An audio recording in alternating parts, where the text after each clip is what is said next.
right. Well, good morning, everyone, and welcome to our 2024 Minnesota Stormwater Research Council annual meeting. I'm so glad to have so many of you in the room, and we do have a number of people online. My name is John Bellotta. I'm the administrator for the Stormwater Research Council, and I'm really pleased that you could join us today to talk about our work in the past year, our successes, what we are currently working on, and where the Research Council is going next. Before we get started with a lot of content, let's see here. There we go. So meeting logistics for those of you in the room here. So if you don't know where the restrooms are, they're out this door and down the corner to the left. There's also a drinking fountain if you brought your water bottle and want to fill that up. Everyone should have some handouts. I believe there are 3 handouts. We are going to refer to those this afternoon or this morning. And so you might want to have a copy of those, and we'll distribute some if you don't have those. For those of you online, all of our handouts are available on the website. And so we will put those links in the chat, and you'll be able to find them. And I'll talk about that, where you can find them as we go through the morning. Questions and answers. I'm sure you have lots of questions for our presenters today. For those of you in the room, we'll want to pass a microphone to you. So it's not just so we can hear it in the room, but that broadcast to the participants online. So raise your hand when you have a question, and one of us will bring you a mic.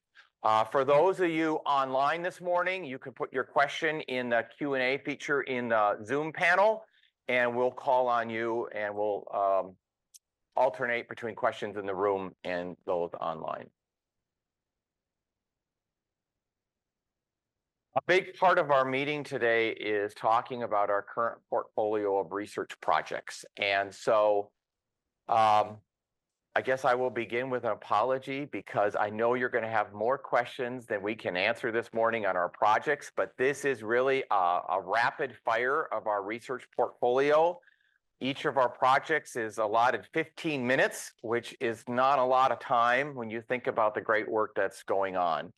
And so we've asked our researchers to provide about a 10-minute update in a specified way. Hopefully it's valuable information to you, and to leave 5 minutes for question and answers from all of you. I know that's not enough time. You're going to certainly have more questions, but we'll show you where you can find more information on each project and how to reach the research team for your follow-up questions. I would ask that you keep your questions short and to the point. And, like I said, we won't get to everyone's questions. The presentations that you see today will all be available online, in addition to the recording to this meeting. And so we'll post that on the council website, and all of this you'll be alerted to with a follow-up email from me after the annual meeting. All right, so our agenda for the day, and let me just point in the back. Addie, are we all good online? People are seeing stuff? Thank you. So our agenda for the day, and we will be flexible, but hopefully we will stick to this in its basic terms at least. I'll begin with a review of the Research Council and the work that we've done over the last year. So I call that administrative updates, and I'll be joined by a few of our advisory board members to do that. We have 10 research projects that we are going to hear from today. And so those are broken up into these periods that you can see on the screen. We will take a break halfway through. I know from years past, sitting in these hard wooden seats in the Sappho Auditorium is not always super comfortable. So we built some breaks in here to allow us to get up and stretch. And we have plenty of food and coffee and good food over lunch to hopefully refresh ours. Speaking of which, lunch, in our traditional style that we've done with our annual meeting, we have a picnic barbecue. It's a great day. We have tables and chairs and tents set up outside, or they will be. I don't know where they were this morning, but and we have both meat and vegetarian options for everybody. We have 2 research projects that we'll talk about after lunch here back in the room, and then we'll talk about innovations in technology transfer.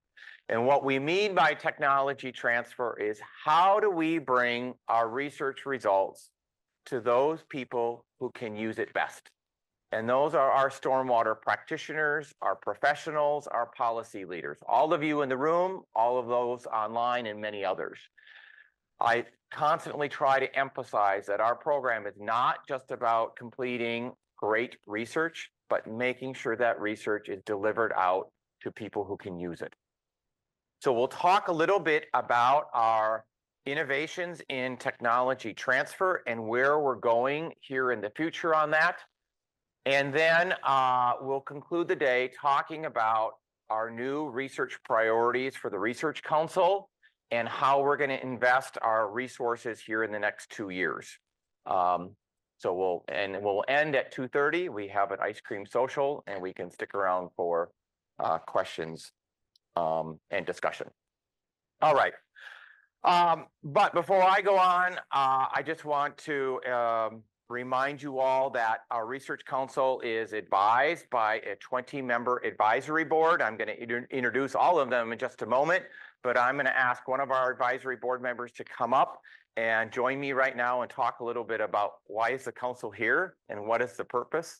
So Mr. Bob Fossen, will you join me, please? All right.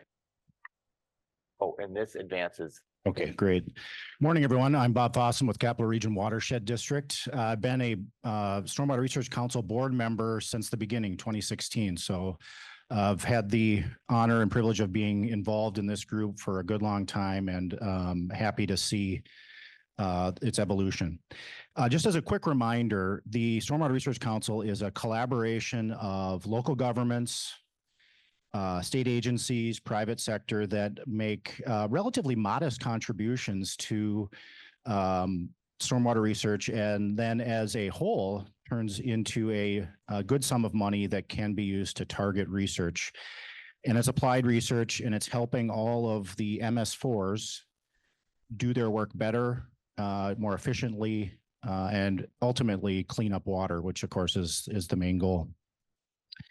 I can tell you that in my tenure on the board and in the industry, this Research Council has forced our industry to better define our research needs and our questions. And that's been a huge benefit that maybe doesn't show up in a lot of the annual reports or anything like that, but that's been a huge plus. I will also say, I think it also has helped the research community better understand what the practitioners are needing and better focus the research precisely at what we need to get at. So I would encourage any of the organizations here today or online, if you haven't gotten involved, please get involved, be that telling the board what we should be working on or contributing to the Stormwater Research Fund. The mission here is up on the wall. Fairly straightforward, advancing science, technology, and management of urban stormwater in Minnesota by investing and facilitating research to prevent, minimize, and mitigate the impacts of runoff in the built environment. A couple web links there for further details. The mission has 4 elements. One is to research leads to the improvement of existing practices, and I think this is maybe what's been missed in the past. I think a lot of the research has focused on the second bullet there. What's the new mousetrap? What's the new idea? But we've got a lot of projects in the ground in Minnesota. We have a lot of investment that has gone into improving water. And are there things that we can do to improve those existing practices with relatively nominal additional investment? And that's been a big push of the Research Council. Third bullet is very similar: increase the efficiency and effectiveness of frequently used practices and management approaches. And then the last one is the technology transfers, making sure the research is getting into the hands of the folks that can put it to work. The MS4s chiefly that are managing these stormwater systems.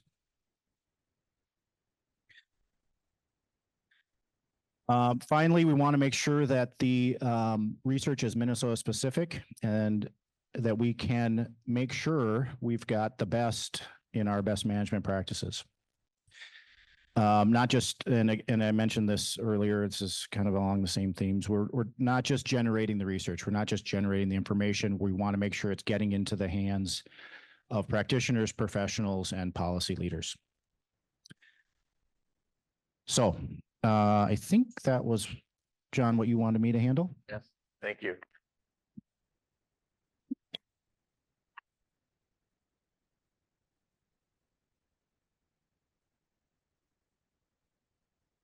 All right, so thank you, Bob. A little bit more details about, I often get the question as well, what is the council beyond those missions and the activities that we're up to? Who's in the council?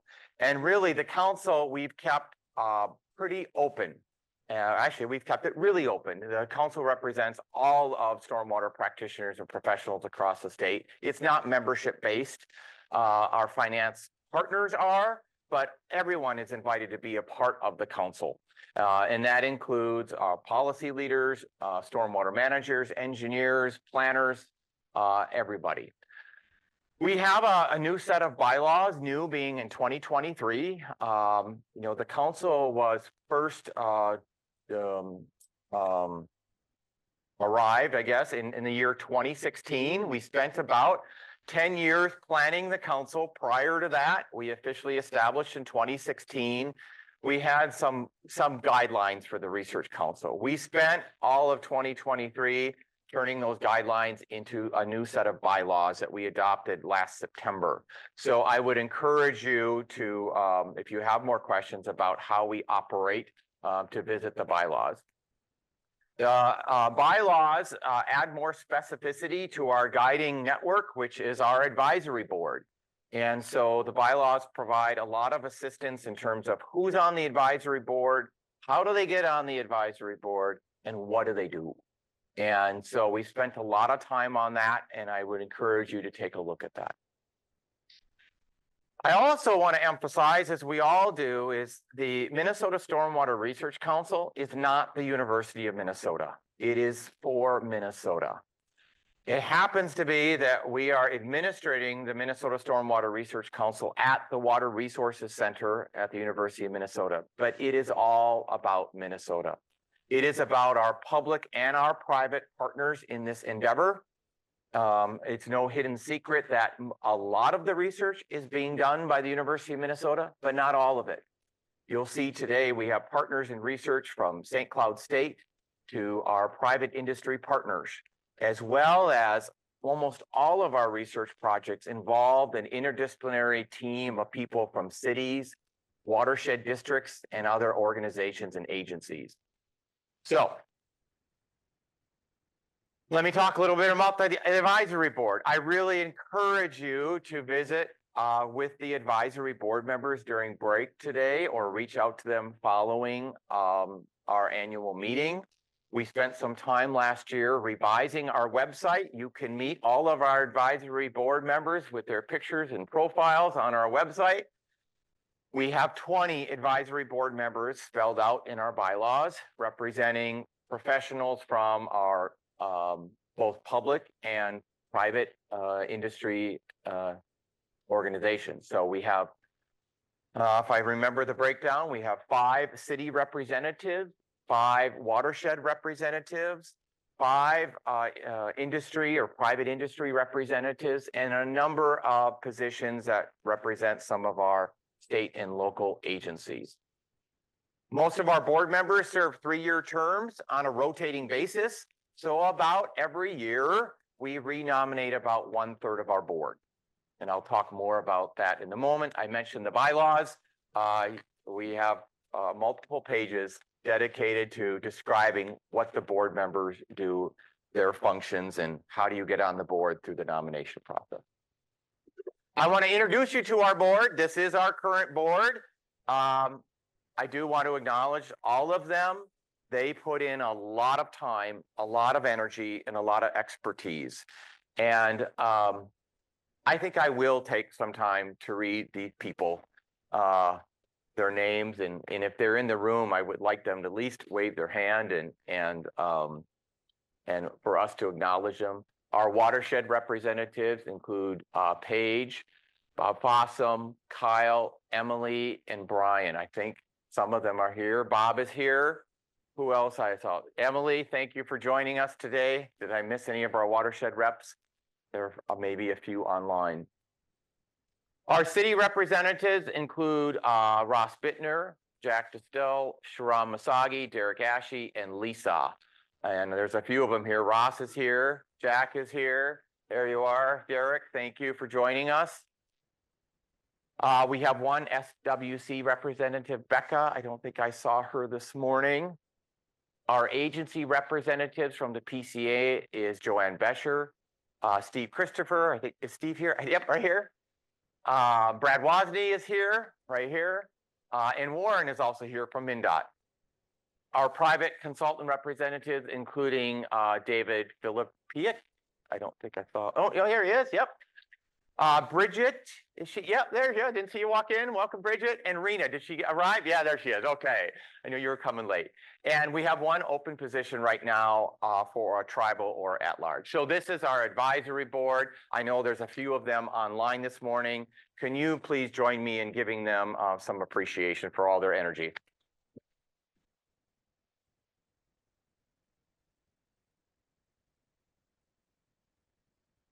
Maybe I should stop. And a little bit, I promise I do less talking at our annual board meeting, and the board members can talk a little bit more.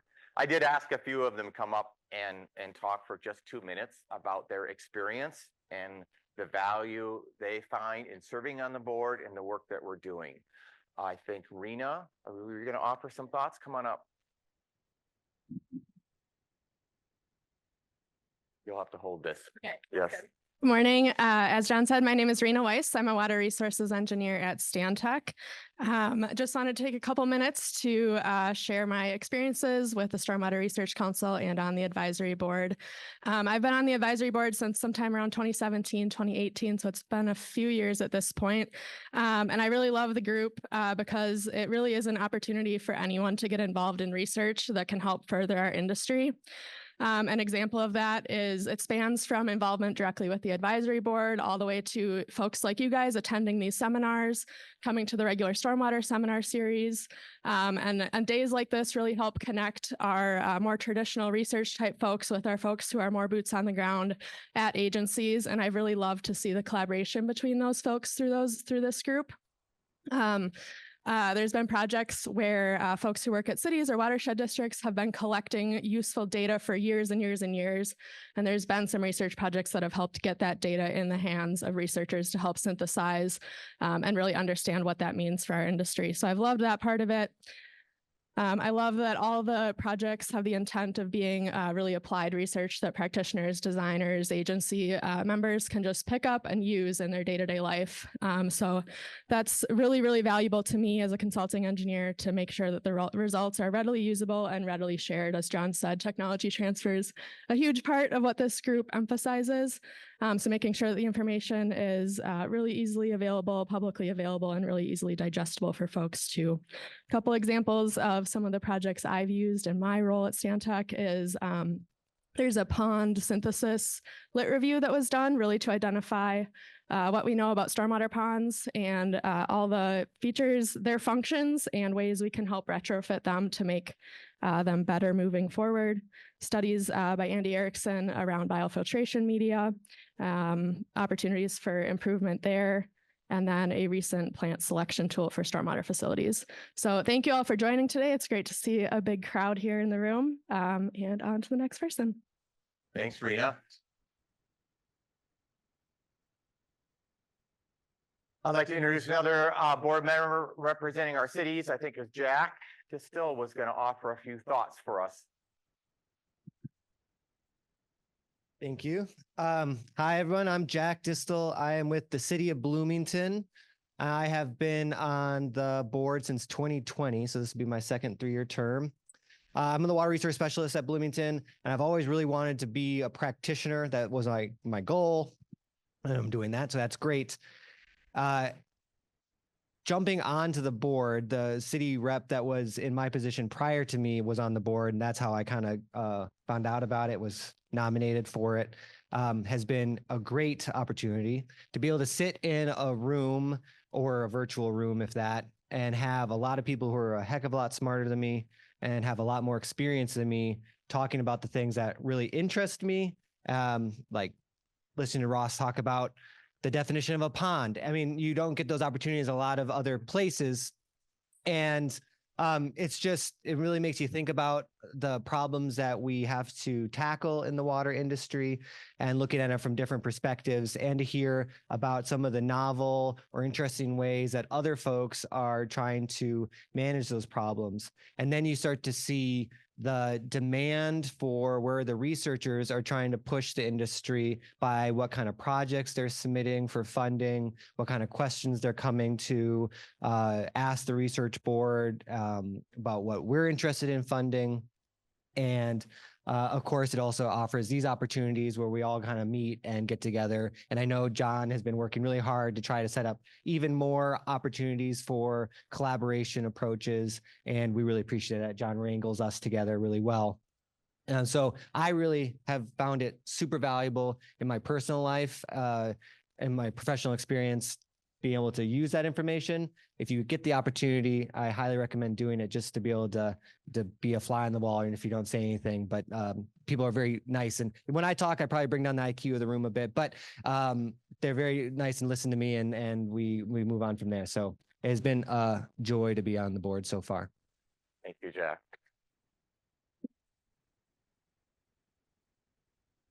You'll have a chance to hear from a few other board members sprinkled throughout the day. I can tell you, I disagree with one thing that Jack said.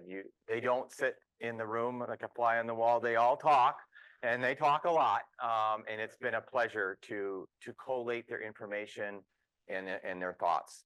So with that said, I want to encourage anyone to nominate themselves or a colleague for the board. You should have received one of these when you registered. I think yours is black and white, mine is color. It's our call for nominations for board members for 2025 through 2027.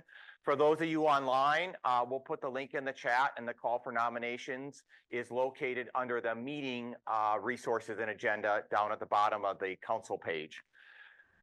Coming up for the next cycle, right now as it stands, we have one watershed position open, or we will, one city rep, and one tribal or at-large position.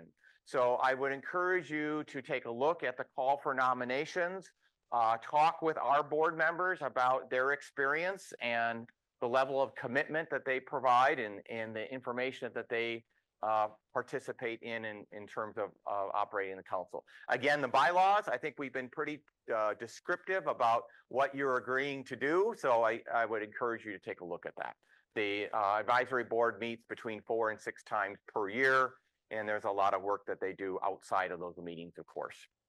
So I encourage you to take action, to get involved, again, by nominating yourself or someone for the advisory board.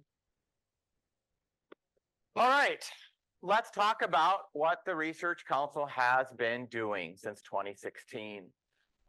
This slide is constantly changing because our projects are maturing, we are publishing research results, and we're adding new projects to the portfolio.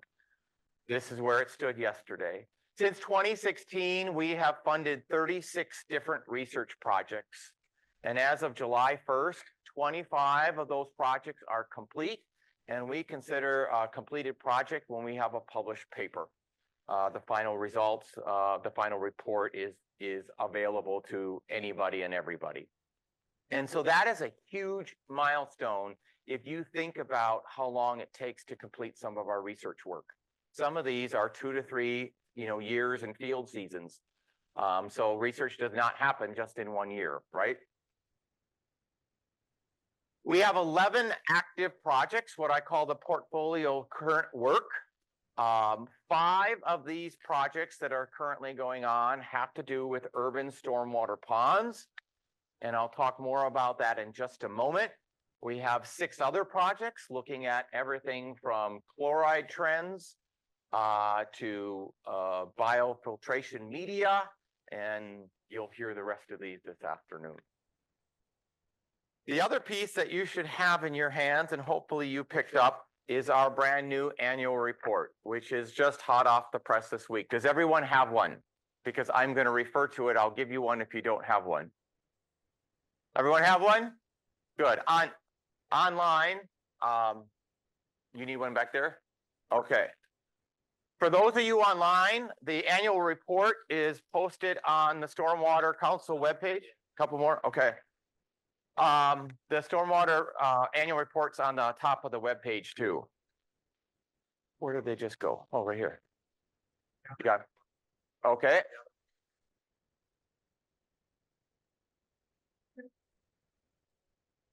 Richard, here you go.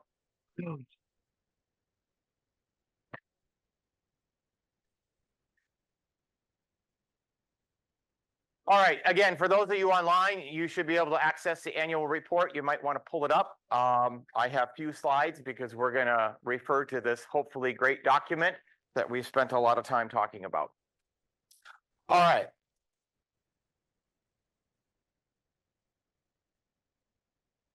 One of the things featured in the annual report is which projects we have completed in the last year.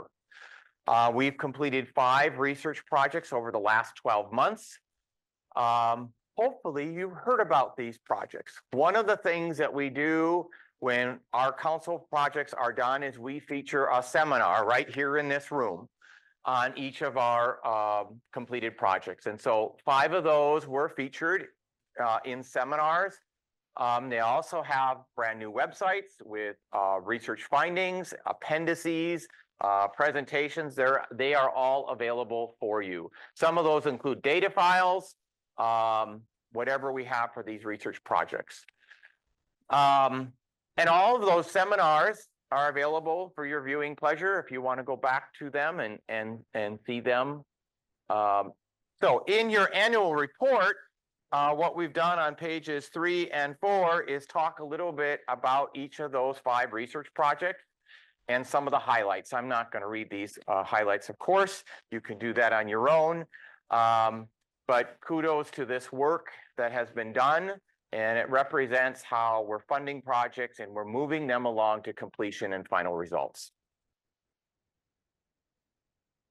A little bit about stormwater ponds.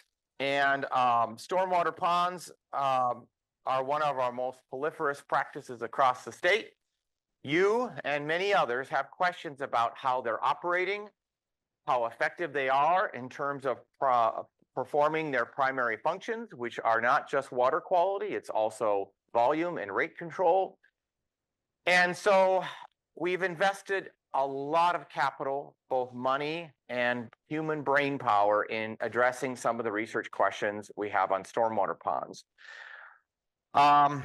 In your annual report down on page 7, we talk about the strategy the Research Council has adopted on stormwater pond research because there's so much work. And it's a strategy that started back around 2020 with a comprehensive literature review on stormwater ponds and developing a strategy or priorities on pond research. And it addresses many different features and functions of stormwater ponds. And that's what we've tried to illustrate in this diagram. It is in your annual report on page 6. It talks about our 5 current research projects and how they relate to the different functions and locations within these urban stormwater ponds. This will continue to be a focus of some of the Research Council investment. I'll talk about that this afternoon. But if you want to know more about the pond research, again, you can refer to page 6 on your annual report. The purpose of my presentation today was not to talk about any of the projects in detail. I would remind you that all of our research projects have their dedicated web page, which we now call the Research Project Library, because we now have 36 projects in there. So I encourage you to go to the library and visit any of the research projects. You can get to the library on either one of these websites. Again, we'll post that link online for those of you joining us virtually. All right, let me turn your attention to a little bit about the finances for the Minnesota Stormwater Research Council. The Research Council is not funded by one entity. We've always believed in having a diversity of funding sources to absorb the ups and downs that life offers in different budgets. And so what's reflected in our new diagram here for funding on the Research Council are our three major sources of funding. In the light blue graph represents funding we receive thanks to all of you through your tax dollars of the Minnesota Clean Water Land and Legacy Amendment. Funds that come through the Minnesota Clean Water Council. And what you can see illustrated here is our growth in support from the Legacy Amendment for the research program. The Legacy Amendment, as the state follows, a biennial budget every 2 years. And so this has grown. We've had stable funding about 1.5 million through each biennium. And what you can see illustrated here in the chart, which let's see if I can operate this. This fiscal year, you'll see a huge growth in here because the Clean Water Council offered and generously supported the Research Council with an additional 1 million from a special clean water supplemental fund. And so the first thing I want to do is say thanks to you, thanks to all of us, because this is our tax money. But thank you to the Clean Water Council and the members that serve on the council for supporting the Urban Stormwater Research Program. I thought Paul Gardner was going to be here. I don't see him. He might be online. But not only Paul, but all the members of the Clean Water Council, I invite you to express your support to them and acknowledge them. The other piece of our financial piece is represented in the dark blue. And this represents funding we receive from cities, watersheds, and private industry. And the scale may not be exactly right here, but you can see a growth in funding that we receive from these entities. And our 2023 contributors over here on the right-hand side, I have a different slide. I'll highlight them in a moment. And the bottom bar, the maroon bar, is because we established the Research Council at the University of Minnesota, we are able to access some other resource funding that's actually provided to us through a number of state and federal entities. For example, the Water Resources Center gets funding from the USGS. And so some of the graduate students that work on the council research projects are not funded by council dollars, they're funded by water resource dollars through the USGS allotment. And so this ability to leverage and diversify our funding sources allows us to build up our financial capital and really do a lot more work together. So with that, I do want to call a special attention to our cities, our watersheds, and our private industry partners that have been financial contributors over the years, especially for 2023. So this is our list of 2023 contributors to the Research Council financially. That include Bar Engineering, Capital Region Watershed District, the City of Edina, Coon Creek Watershed District, one of our brand new financial partners. Thank you, Coon Creek. Emmons and Olivia Resources, the Mississippi Watershed Management Organization, 9 Mile Creek Watershed District, Ramsey Washington Metro Watershed District, Rice Creek Watershed District, South Washington Watershed District, Stantec, the Upper Mississippi River Source Water Protection Project. Well, it's a mouthful, but this represents our mid-Minnesota partners, St. Cloud, and the 3 counties around them participate in this project. Valley Branch Watershed District, and WSB Engineering. Please join me in giving huge thanks to these partners.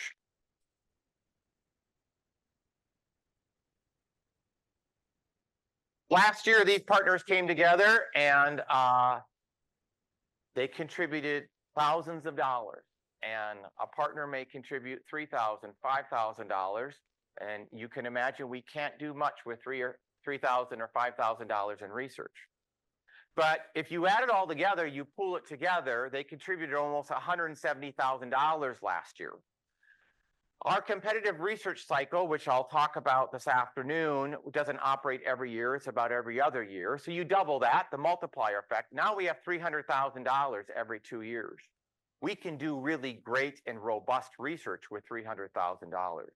So this pooling effect really does have an impact in terms of funding research. My second call to action to all of you today is to join in this support of the Minnesota Stormwater Research Council. You should have another handout in your packet. It looks like this. I think yours is black and white. This is our call to our cities and our watershed districts and our private industries to join us for 2024 to meet our goal of at least $150,000. We start our annual campaign at our annual meeting every year. And so I really encourage you to take a look at this, pass it on to your boards or whoever you might represent. We take contributions for the Research Council all year long, but I really encourage you to act sooner than later because this will determine how much money we have in our competitive RFP that we will launch this fall. I'll talk more about that this afternoon. So the more we know going into fall, the more we can do.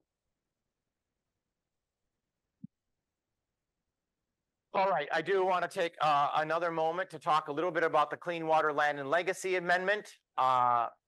You know, as I mentioned, we've had substantial increases in our budget from the Clean Water Council. So it's up $500,000 in our traditional budget. But wait, there's more. As if you follow, you know, what happened this spring, the Clean Water Legacy Amendment had about $25 million in surplus. And so the Clean Water Council took ideas and recommendations about where to invest that money. And we were awarded an additional $1 million to invest in stormwater research. So it is great. And I'll talk about how we're going to spend that. No, I try to never say that. We don't spend money, we invest money in stormwater research. We'll talk about that this afternoon. No rest for the wicked, though. We are already planning our budgets for 26-27. For those of you in public agencies and organizations, we've already submitted the Stormwater Research Council budget for 26-27. So we're already a couple years down the road planning our next fiscal years in work. So my third call of action to all of you today, both online and in the room, is to express your support for the Stormwater Research Program to the Clean Water Council. They are actively looking for expressions of input. They asked that for July and August. Their next meeting is August 19th, and we will put some information out following the meeting, but Paul Gardner and the members of the council are looking for any input on Clean Water Council budget recommendations for this next biennium. You can provide that in writing, email, or you can show up at a meeting August 19th. So we'll send that out. So please do express your interest and support for the Stormwater Research Program going forward. 9:40, okay. Annual report. So here you are, have the annual report. That's the end of me going through it. I encourage you to take a look at this, take an extra copy. I printed 2 copies for all of you on purpose so you can take one home and give it to one of your colleagues and pass it on. And so read this, it is available online. I will start my roadshow going out to talk with organizations and agencies about what is in the annual report. So please hopefully you'll find it informative and easy to read during your leisure time. Again, so here's my 4 actions, I guess, to conclude the morning with. Read and share the annual report. Express your support for the Stormwater Research Council to the Clean Water Council.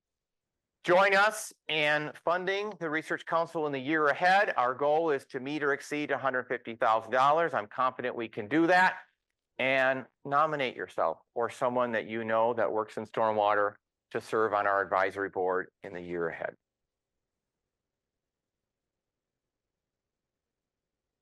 Next, we're going to go into, we're going to take a break, but we're going to do some program updates, a little peer into what we will talk about this afternoon.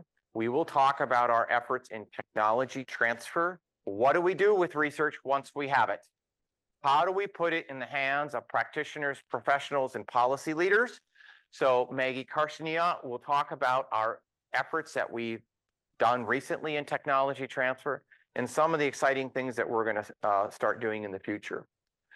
I'll end the day talking about our future plans for the Research Council. And so I encourage you to stick around and we'll talk about what the things that we're going to be doing in the next year. Before we take a break, this is how the rest of our day is going to look. We're going to take a break. We're going to come back here at 10 a.m. And we're going to talk about our research, our current research portfolio. Again, we have 10 projects to get through. We've broken this up, hopefully in manageable times, and it will be fun and exciting. We're going to come back and talk about 4 research projects for an hour. We'll take a break, a stretching break, and then we'll talk 4 more projects before our barbecue lunch at noon. We'll come back in here at 1. We'll talk through a couple more projects that we have and proceed with the afternoon. So that's our agenda, 9:42. We have about 15 minutes for a break. We have a few minutes for questions to myself or to any members of the advisory board or things about the council. Mr. Randy. I can hear you, but everyone else online needs to hear you too. It needs to go out to the whole world. Yes. Of course. So in grand tradition, I don't have a question. I have a comment instead, which is from the national perspective, folks should know and appreciate that the Minnesota Stormwater Research Council is a rare and wonderful thing. Downright miraculous. The idea of meaningful stakeholder engagement, real technology transfer, and terrific research work. It just doesn't happen very many other places in the country at all. As the feds move forward in putting more money and effort into stormwater research, in the best of all possible worlds, what we're doing here will serve as a useful model for what the feds do. So kudos to everybody in Minnesota for all this work. Other questions or comments? Yes, Dwayne. It's just a comment. Is it possible to create a map of where the council members are located? It helps identify, you might say, voids, even those different cities, watersheds. So again, it's trying to identify so that I might be able to target the Moorhead area. Is an area that I think would, it's just all state, but it'd be valuable to, which tribe I might pick to recommend to you if I had not covered. Yeah, that's a great idea. But it would help me if it doesn't have to go to the published. It would just be something you could show us on your. Yeah, so a map of where council members are. Yes, we'll take a look at that. I once tried to map out where our projects are located, but if you follow our projects, it's very hard to geographically scope them because there's things going on in different communities. But we'll take a look at that. That's a great idea, Dwayne. Yeah. Yep. Other questions or comments before we take a break? As one flavor for encouragement for you to stick around all day to Randy's comment about the Research Council, we have done great things for ourselves here in Minnesota, which is our primary mission. You will hear this afternoon how that's going to pay off for us at a federal level and the influx of federal funds that our program will be receiving because of our work since 2016.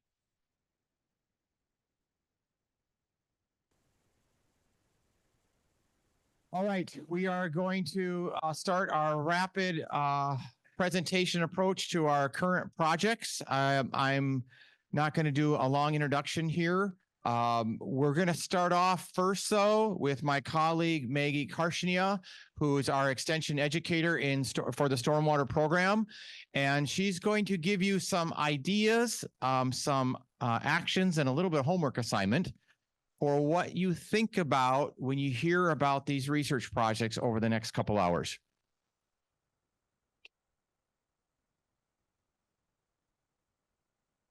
All right, thanks, John.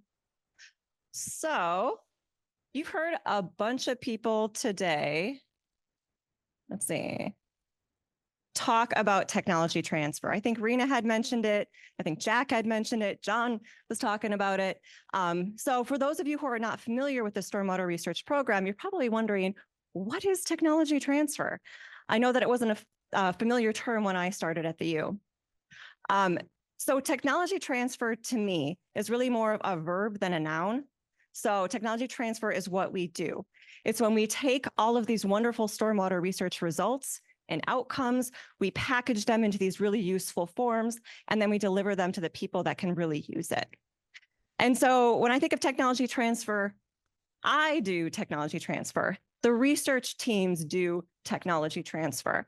And you here in this audience today, you are also part of this whole technology transfer. And I'm going to ask you to do a few things while you are watching these research project presentations. One is I want you to imagine the potential applications, tools, or audiences for these projects. So these projects are currently active, they're in progress, and there's opportunity to adjust things a little bit or add something at the end for the outcomes for the tools. When I think about tools for this, what I'm thinking about is Sarah Hobby's recent project from 2020. So she did this whole research on how much phosphorus is removed by enhanced street sweeping practices. And she took that and made it into a phosphorus credit calculator, which can then be used by MS4s for their TMDL credits. So it was a tool that came out of this research project that was directly applicable. And so when you're watching these research project presentations, I want you to think about how could this be applied? You know, we've already discussed this with the research teams. They have some great ideas themselves, but there's always more that we haven't thought of or more things that we could do. So think about the applications for this, the tools for this. Maybe there's an audience that you're like, you know what, this group over here could really benefit from what you're doing. This could really make a huge impact to this sort of work. So as you're thinking of these ideas, jot them down, you know, pencil them down. And then at the lunch break, we're going to have a QR code and a link that you can go to provide feedback on individual projects. We'll also have this link at the end of the day for the two that we'll be learning about after lunch or after the day ends. So think about potential applications, tools, audiences. And I also will be asking you guys a question later. When we had met with our technology transfer committee, a new committee that was formed this past year, we were thinking of using some of the time to get your feedback on where you are accessing your information on stormwater management. So if you have like a biofiltration basin, for example, that you are installing, where do you go to get the information on how to do that media mix or how to install it the best way? If you're having a problem with your stormwater pond, where are you going to go find the solution, the answers? So think about that a little bit when you have lunch or when you're learning about these projects. Write them down on a piece of paper. We're going to ask you for your feedback later on that. Okay, so a couple of things to think about as you're watching these projects and you're having lunch later. And with that, we're going to start off with our first presentation by Andy Erickson, who's going to be talking about capturing contaminants of emerging concern, or CECs, with biofiltration. All right, welcome, Andy. Thank you, Maggie. Thanks, everyone, for being here. I'm so excited to talk about this research project, biofiltration, using biofiltration to capture contaminants of emerging concern. We have a good project team on this, a large project team. My co-PIs, John Gulliver here at St. Anthony Falls Lab and the University of Minnesota, Bill Arnold with the Department of Civil, Environmental, and Geoengineering, and two PIs at USGS. Both are in the Sarah Elliott and Richard Kiesling. We also have others working on this project. We have SAFL staff Levi Burrows is working a bit on this, and then a number of other postgraduates and undergraduates, but we also have two USGS interns also in the room, Emma Squires and Heather Thomas, and a PhD student, Zihong Wang, working on this. We have partnerships with the Coon Creek Watershed District also in the room today, which is great to have that partnership. And we actually have a sister funded project through LCCMR. So it's really great to have the support from multiple agencies, organizations, and funding sources to do the work we're trying to do. But why are we interested in contaminants of emerging concern? These contaminants exist in a variety of different forms from a variety of different sources, but primarily they are synthetic compounds that we make to live in our societies. So pharmaceuticals, flame retardants, herbicides, pesticides, fertilizers, and other lifestyle compounds. Many of these are unregulated, and many of them pose a hazard, like ecosystems and the biota. So we need to be very cognizant of that, and it's very important for us to look into it. What's been very interesting is we're seeing more and more of these chemicals in urban stormwater runoff. And it's concerning because we're not really sure where the sources are, and we don't know how our stormwater control measures will deal with them. That's why we are looking at these chemicals. But why is it important to Minnesota specifically? Is this our problem, or is it other people's problem? Well, it has impacts to our lakes, our rivers, our streams, and our groundwater. It applies to all of Minnesota. We are actually seeing it in many, many places. As I said, we're still unsure of some of the sources, but we're seeing it in many places in our cities, our counties, our watersheds. And it applies to all of us in the stormwater industry, whether you're a state agency, a city, a watershed district, a consultant or a practitioner, a non-government organization or nonprofit, and especially policymakers are a part of this conversation. What we hope to learn, filtration media can capture some of these pollutants and ultimately provide some design guidance for you practitioners to help improve our practices to remove more. So these are our research questions. Which biofiltration media mix ratios? We're looking at compost, biochar, iron, and sand primarily. We will look at other organics, potentially peat and things like that. To remove these CECs, which CECs are present in urban runoff, and get to our biofiltration practices and at what concentrations, and which of these chemicals are captured by these biofiltration practices in the field. You're going to see how we're going to do this when I talk in the next couple slides. And does field performance relate to our laboratory experiments? And that's because we are doing a coupled project. We have laboratory experiments where we're really focusing on the mechanisms of removal for these pollutants with field measurements of real bioretention, biofiltration practices, and CECs. So we get real world performance, natural storm events, but we do see more variability. And obviously, as anybody that does this, field monitoring and field measurement is just difficult sometimes. It's very unpredictable. So that's why the laboratory experiments give us a strong level of control. In our laboratory experiments, we are going to look at a number of different media mixes. We've already completed batch experiments. We are working on column experiments. We've done simulations of breakthrough to understand how long we might expect this biofiltration media to last in terms of removing pollutants. And we have a pretty good list of chemicals here, again, at very low concentrations, because that's what we're seeing in the real environment. But they can be very hazardous even at very low concentrations. Well, we're coupling this with field monitoring, and this is where our partner, the USGS, comes into play. They are doing all the field components. You can see some examples here. Monitoring, this is one example at the Woodcrest filter. You can see inflow on the left picture there on the upper left part of the screen.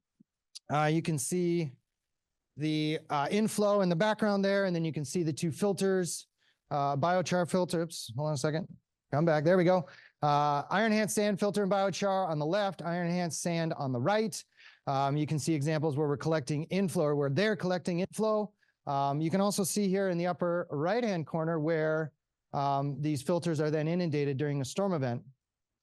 I do know one of the challenges that they've encountered is sampling, collecting these samples. It can be very difficult in the timing. it doesn't rain when you want it to. It rains when you don't want it to.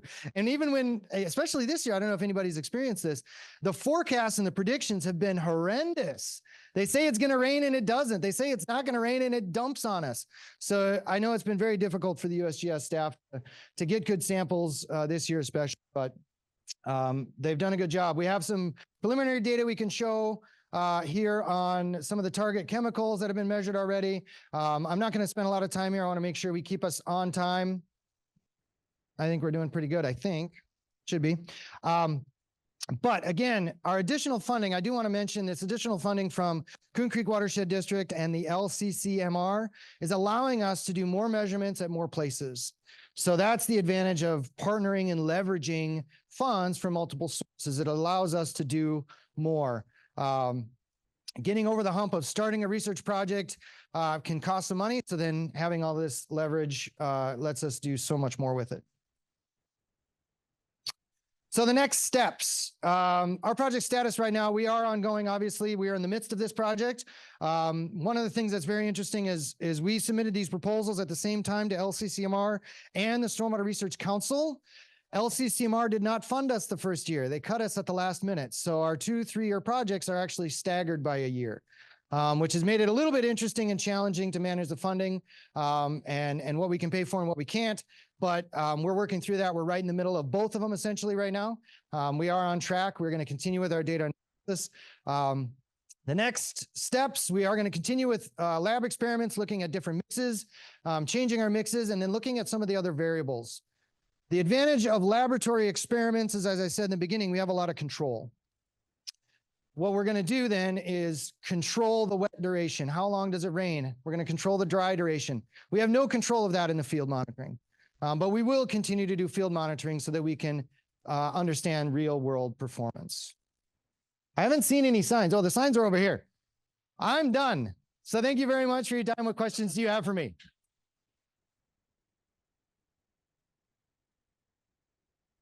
Question, you got it? Okay. Andy, can you go back 3 slides? And there was some graphs. The graphs, you want the graphs? Yeah, give us a sense for what you're seeing here. It looks like maybe 3 events and inflow, outflow of 2 different. Talk us through that. So here we have 4 different chemicals, actually, although one of the things, BPA, I know USGS was having trouble with, and we actually had a little bit in our lab as well, trouble with getting good detection, good measurement of that chemical. And so actually we've eliminated that from the run. It's not showing up here. But yes, there are technically 3 chemicals. Those are the 3 different colors. And yes, 3 different storm events. And you're seeing the concentrations that we're seeing in the inflow. That's the first column here. Maybe I should use this for everybody online too.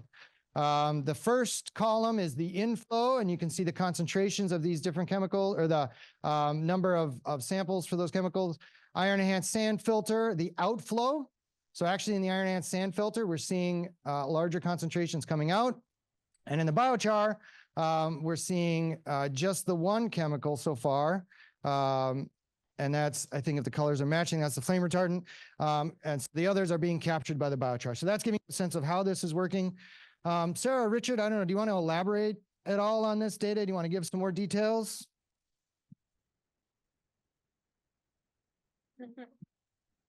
That's a quick overview, but yeah, I mean, Andy, I think you covered it pretty well. We haven't really dug into the data too much because we do only have 3 events. And as you can tell, we're not seeing any obvious patterns in terms of removal or anything. So we're just waiting on the events that we can collect this year to hopefully compile all the data and be able to say something a little more about what we're seeing there. And again, the advantage of laboratory experiments is we'll control the inflow, so it's consistent. Other questions? What are GPPDQs? What are GPPDQs?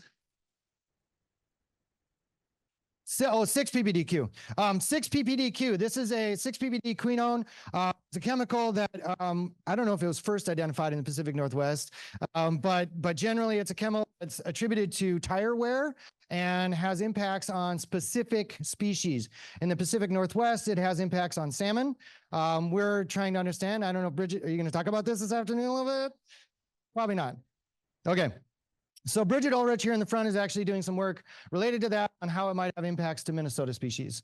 And there's Nick Phelps at MSRC, Minnesota Aquatic Invasive Species Research Center, is also doing work on that as well. Great question. Is that it? Very good. Thank you so much.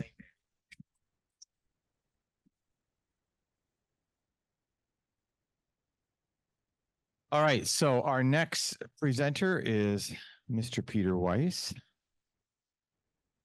And we're going to talk about another one of our projects. I'll let him introduce it. This one. Okay, thanks. Okay, so as John mentioned, I'm Pete Weiss. I'm working on this project with iron enhanced sand filters. They've been around now for 10, 15 years or more. And we're looking at the performance of them in relationship to some of the characteristics of their media and design. So the project team is John Gulliver, Andy Erickson, and me as PIs, and we have a other staff and collaborators, undergrads also, and then many people in the room are helping us and working with us to identify sand filters to monitor, and also they're monitoring and giving us data. So it's really quite a huge team. But the research questions that we're looking at is, well, what optimum design guidelines? Are we seeing things in the designs that are affecting the performance, and what maintenance is required, and the frequency of the maintenance? And then what's a reasonable lifetime of the media? And how can we quantify that or help people know when it's time to change the media or do the maintenance? So, and then is the media toxic, and what has to be done with it when it is spent? The media, it does potentially remove other contaminants. The main purpose is phosphorus or dissolved phosphorus, but it can remove other things. So the importance to Minnesota is, as I mentioned, the design and maintenance of these iron enhanced sand filters. There's hundreds of them throughout the state. And how do the variables in the maintenance and the design affect the performance and the longevity of the media, in order to understand how to improve the design and the maintenance, so that the practitioners can be able to optimize those variables, optimize the design and optimize the maintenance. Maintenance is expensive. If you do it too often, it's a waste of money. If you don't do it enough, your sand filters, not going to last very long, and that'll also be kind of a waste of money. So the project highlights method so far is, first we solicited and looked for data that was available. There's lots of people and organizations that have been monitoring their sand filters.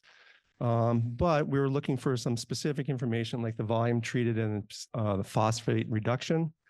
And there just wasn't a whole lot out there. And so we looked to expand that by working with organizations and collecting our own data.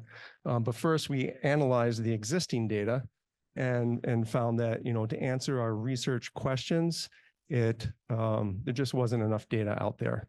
Okay, so, and there was a large variability in performance. So the next step, which is kind of where we are right now in the research project, is collecting more data. So we're working with a lot of organizations and municipalities that have the iron enhanced sand filters.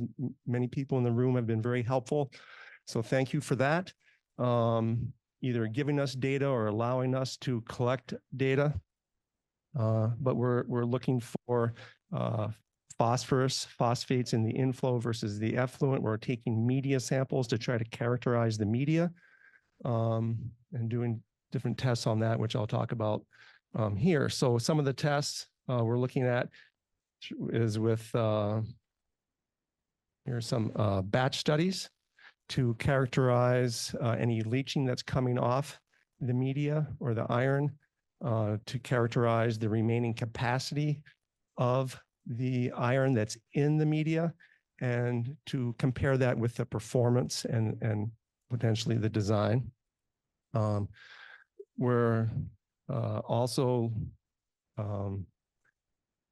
looking at the phosphorus extraction to determine the species or the speciation of the phosphorus. Is it bound to aluminum? Is it bound to other minerals in the media, or is it free mobile phosphorus? And then we haven't started it yet, but we will also look at the loss on ignition to try to quantify the organics in the media, as that can affect the performance. So we're combining and analyze the data. And so far, here's the data that we have. The goal is to generate and look at 3 different graphs or 3 different plots. The first one here on your left is the retention. That's the retention of phosphate from the influent to the effluent across the filter media versus the treated depth. Is that a way we can quantify the life of the filter? Keep track of the total depth. And you can see there, it does look like it's a linear trend so far. I guess that's like 6 or 7 data points. We hope to have 30 data points by the time we're done. You can see some of the sites there are listed in the legend at the bottom, which we just don't have all the data yet to be able to plot data on that graph. And the other is the retention. The graph on the right is the retention, again, the phosphate retention or the dissolved phosphorus retention of the filter versus the iron capacity. And the iron capacity is what we're getting from those batch studies, relating the performance of the iron in the batch studies in those bottles that you saw to really how much capacity does it have left. And these are samples that are taken from filters that of various ages out in the field. And you can see that looks like there is some sort of trend there as well. And so can we use this information to help practitioners identify when media needs to be replaced or maintained and things like that? And then the third graph, which is only 2 data points so far, this analysis requires the samples to be sent to a research analytical lab on campus. They recently changed how they're processing samples, so we've been in communication with them, but we hope to send them more samples soon. And that's the retention, again, basically the performance of the filter, the retention of the phosphate versus the phosphorus to iron ratio in the media. And it's really hard to tell with just 2 data points, but we hope to have that filled in a little more very soon. So next would be then to develop guidance and the transfer of technology, right? What do these results tell us as far as optimizing the design? And what do the results tell us as far as optimizing the maintenance and what maintenance frequency is best? And I should mention that some of the filters we're monitoring, some have been maintained well, some maybe maintained more so infrequently. And we hope to also look at getting monitoring data as is, like as it is right now, monitor it for a few storm events, and then have maintenance performed and look at the change in performance after that maintenance has been done. And hopefully that'll tell us and guide us in that. But then right, it is to get those results out there to the practitioners and how can we optimize the design and maintenance of these sand filters that are really all over the state. So the project status is, it started last year. There was not a lot of rain last year, and so we didn't get a lot of data, but we're so far making up for that. It's rained a lot, as I'm sure you know. But we may need to ask for an extension to get more data. And as I mentioned, we have about 30 sand filters out there. Some of those we're waiting for maintenance to be performed. They're not online. And so if it keeps raining, we'll keep getting data at the rate we've been getting. That would be good. We may not need to ask for an extension. So that's it for the update. And I'll take any questions at this time.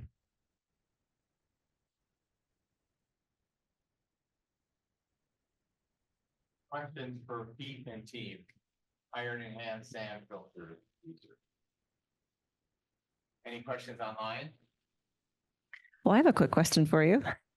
So if there is a watershed district or a city or a county that has been collecting some iron enhanced sand filter information, kind of like what you're researching, do you want them to reach out to you and provide some of their data? Yes, yeah, and we made a lot of contacts early on, but yeah, I mean, I've found out even in the past few weeks that there's data out there that we just didn't track down, initially. So if anybody has any data, we're really looking for some of the things I mentioned, soluble phosphorus or soluble reactive phosphorus or phosphate in the influent versus the effluent, volume treated or depth of water treated that's passed through the filter, anything that can help us estimate those. We've been doing our own estimates based on rainfall data and watershed characteristics, so we don't have to have those exact numbers, but any data related to that watershed size, percent impervious, things like that can help us estimate those things.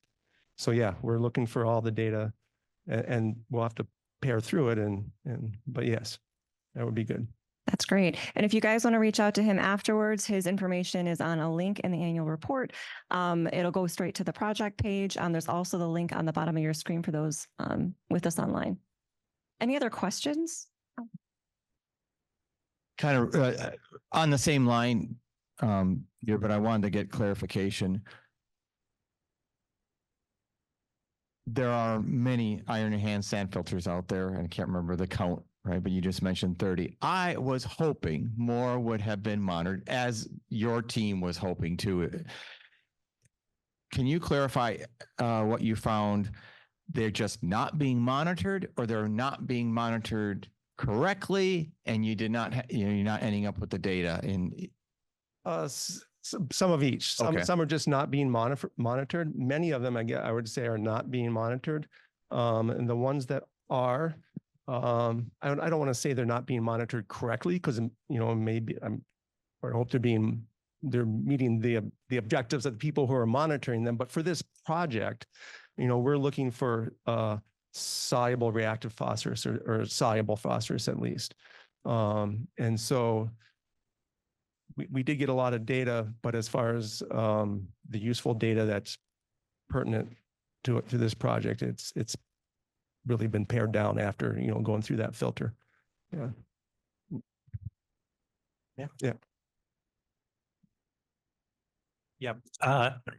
Just a quick question about the leaching of phosphorus that you're doing.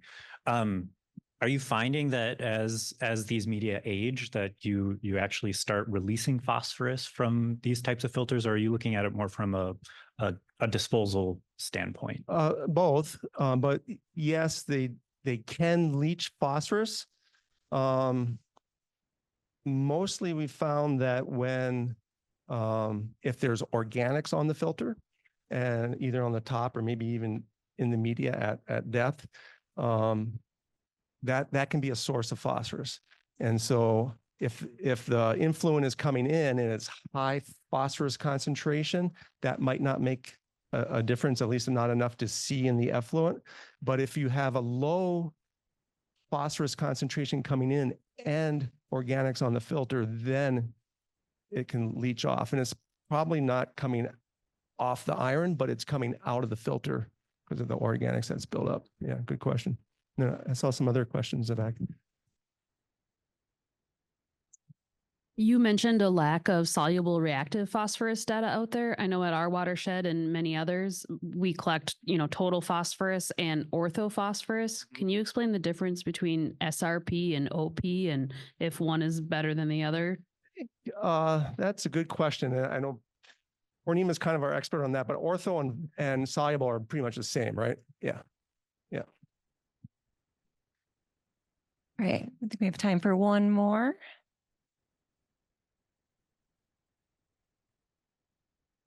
Good morning.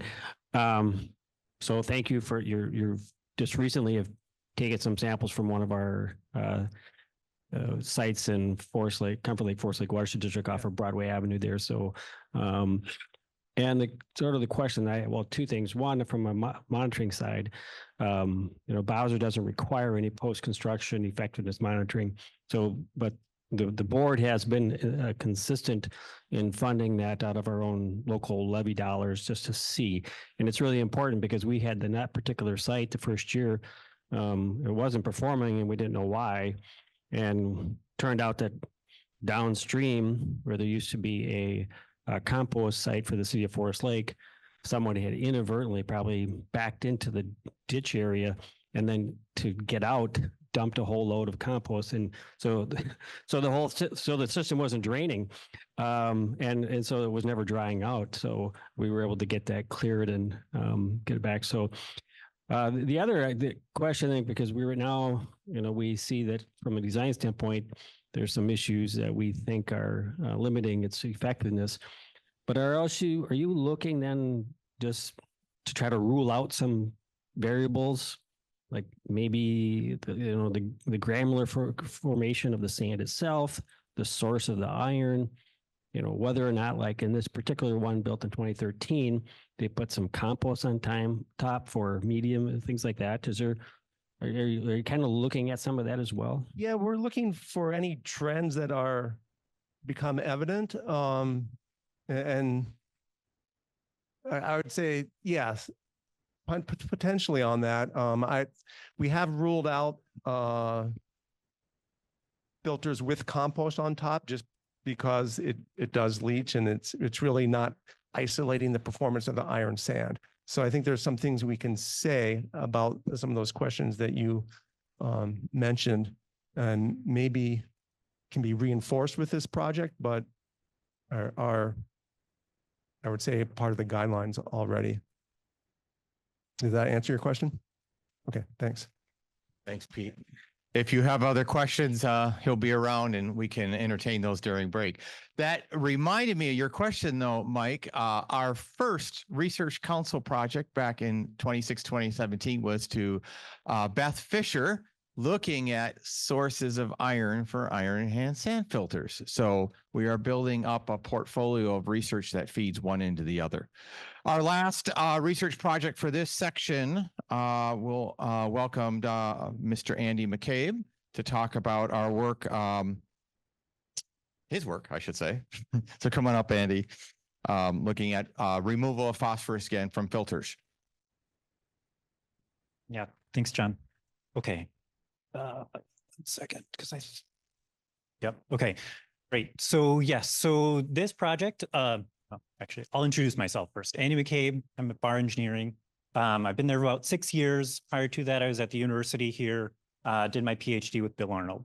Project I'll talk about today is one that predates me, but looking at the monitoring project is sort of where I came in here. So what we're looking at is an active stormwater filter built in Roslyn Park in the city of Edina. And we're doing it's going to end up being a 2.5-year monitoring program to look at the phosphorus removal through this filter. And I've got a couple of slides coming up where we'll actually look at the configuration a little bit more. Acknowledgements before we get in. So there I am, Erica and Keith, and then our team here. So some of these folks are from Bar, some from the city of Edina and 9 Mile Creek. And certainly construction of this filter occurred, this is the laser pointer, prior to this monitoring project through funding from the Clean Water Land and Legacy Amendment. Okay, so this is an aerial image taken after the stormwater filter construction was completed. And just to give the lay of the land here, so looking up at the top of the screen, this is swimming pool pond. So this is a pond that is upstream of our filter. Prior to it, and actually very interestingly, this is going back to the history of Bar. Doug Bar actually did a design many, many years ago of this connector that actually basically runs water from swimming pool pond, and we can't see it in this aerial, but down to the north basin of Lake Cornelia. Our water is diverted at this manhole to a sump effectively here, where there is a sump pump that lifts our water up through this red line to what we call an aeration manhole. It's basically just a vertical standpipe where the water comes up and it spills down a few feet to aerate the water before being distributed through this manifold into a pre-anthracite filter where we have particulate removal. And we'll look at some of this data because Ross is very excited about it, but it does remove a lot of particulate phosphorus. And then we have 3 upflow filters. So in green, blue, and purple that have 3 different media in it. And we'll look at the media there. And then these passively overflow then and spill over through this pipe and then over to Lake Cornelia. There is a slight, oops, sorry, this does have a little lag. There is a slight downward gradient along this. And so we're actually still connected to Lake Cornelia here, but under low water level conditions, we can actually pull water directly from Lake Cornelia, treat it and send it back. I will say we have had challenges running this pump because when there is low water, like was already mentioned, last summer was a really low water level. So we had lots of time when we couldn't actually run the filter, unfortunately. Okay. So this is giving you a sense of the watershed that's draining to Lake Cornelia. So we're looking at the North Basin of Lake Cornelia. Our filter is positioned right underneath the word lake here. And really our primary objective here is to address external loading of phosphorus to Lake Cornelia and of course the downstream water. We're terming this an active stormwater filter because it is pumped, so it's not passive, so it's not by event. So the water is actually being pumped from the pond to the filter. So rather than waiting for an event and then the rain passively going through the filter, we're lifting it to give it some head. This is a infographic developed by 9 Mile. And this gives you a sense of the media. So we have these 6 pre-anthracite filters. So this is where the particulate removal occurs. And then goes to an underdrain system and then upflows through 3 of our reactive media. They're listed there. So in the first one, the lowest one here is effectively an iron enhanced sand filter using granite sand rather than the typical sand that you'd mix with the iron shards to give it a bit higher porosity and higher hydraulic conductivity. The second one is a crushed limestone. So a CC17 is the name of the product. It's actually called beacon bone. So it would be a feed that you would give to chickens in order to make sure that they're getting the proper amount of calcium. And then in the last one, we have also granite sand, but mixed with a composite material, activated alumina. It's produced by Delta Adsorbents. It is a composite. Product number is AFS 50, but effectively we have both iron oxide and aluminum in that for removal.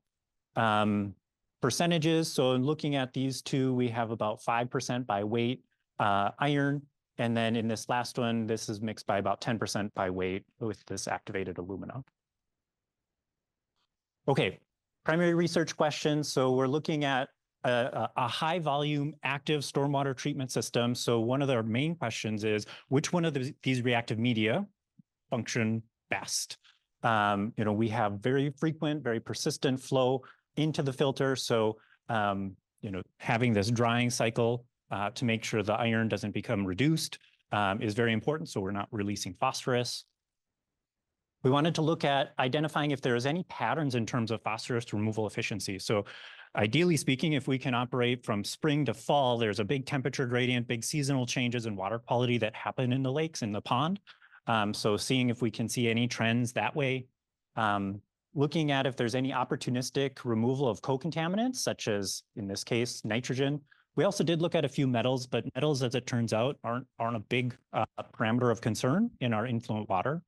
And then we also looked at if our primary, and we're also looking at calcium, not listed here, aluminum and iron are actually leaching out of our filter. So are we adding things that could potentially cause scaling, for example, downstream? Okay, so this is just a quick summary of sort of operations of the filter. So system was commissioned in July of 2022. Since then, we've treated approximately, this is through May of 23, 50 million gallons. I think the total is closer to 60 million gallons at the end of 23. 46% of the water pumped. So this is good. It has actually been filtered. So about half. The way the filter actually works, the anthracite is backwashed, but if it does become plugged, that water over and returns back to Lake Cornelia. So this is looking at data by location. So just pointing out first our location. So we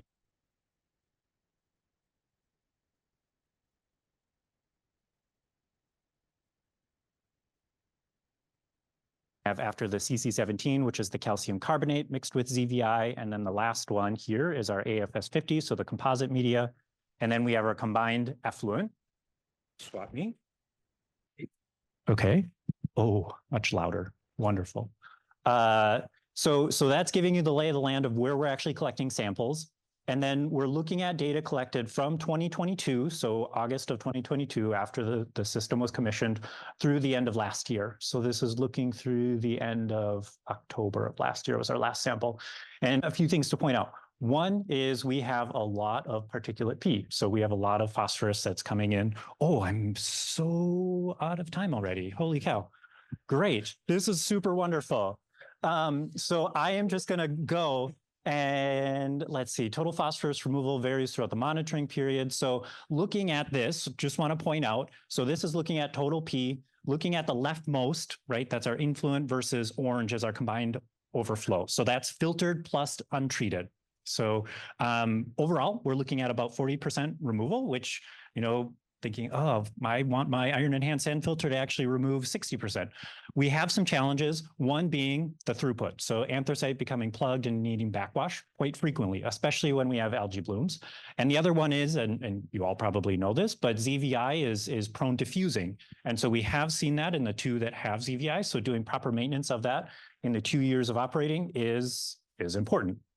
Andy, you've got 30 seconds to wrap it up. Yep, wrapping it up, going. So this is I love it. I love it. Yeah, good planning. So this is kind of the meat of what we're trying to get to. So we're trying to get to the costs of what it is to operate a system like this. And so what we've done here is we've annualized both the construction and the operating and maintenance costs over 30 years. And so that's coming out to about $120,000. And then if you look at the cost benefit currently, so in 2023, we removed about 11 pounds of phosphorus, which a little bit lower than we were hoping, but we are doing upgrades to the system. So installing a bigger pump so we can do better backwashes. We are going to do maintenance on our iron enhanced sand. And we're hoping that in the future, we can bring this down quite a bit, basically by putting more throughput through the system. All right. I think that's good enough. So where we are, we're on track to submit our final report in March of next year. And right now we're in the middle of monitoring season, right? So we're collecting more data. And then in the end of this year and into next year, we're going to be implementing some of those optimizations that I mentioned very quickly. Yeah. Thank you, Andy. Yeah, wonderful. We have about 4 minutes for questions, Andy, and he'll be around throughout the day for Half the day. half Yep. the day for some other questions. Questions for Andy on this project.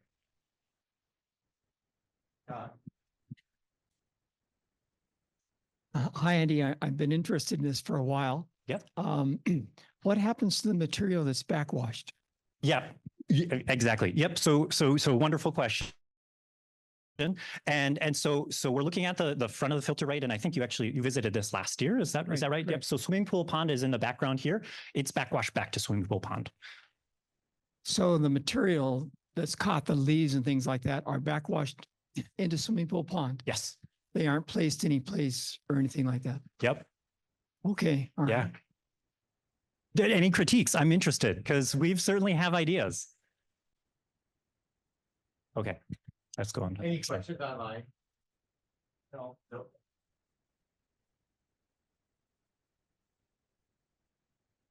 Is the parking lot and other areas, which are they draining into swimming pool pond, or is it? That is a wonderful question. Ross, do you know the answer? Yep. They go to North Cornelia. So I'm just looking at that cost benefit piece. So, and the research on the street sweeping, which we had done both at Prior Lake and in Comfort Lake Forest Lake with City of Forest Lake, that was like $170 a pound. Mm-hmm. Yeah, these BMPs are quite expensive. Right. So I just wondering if sweeping might be a more cost effective but anyway, you got to get to where I'm going with that. I know exactly where you're going. Yep. That's the pollution prevention is always going to be cheaper than the back end filter. All right, other questions for Andy?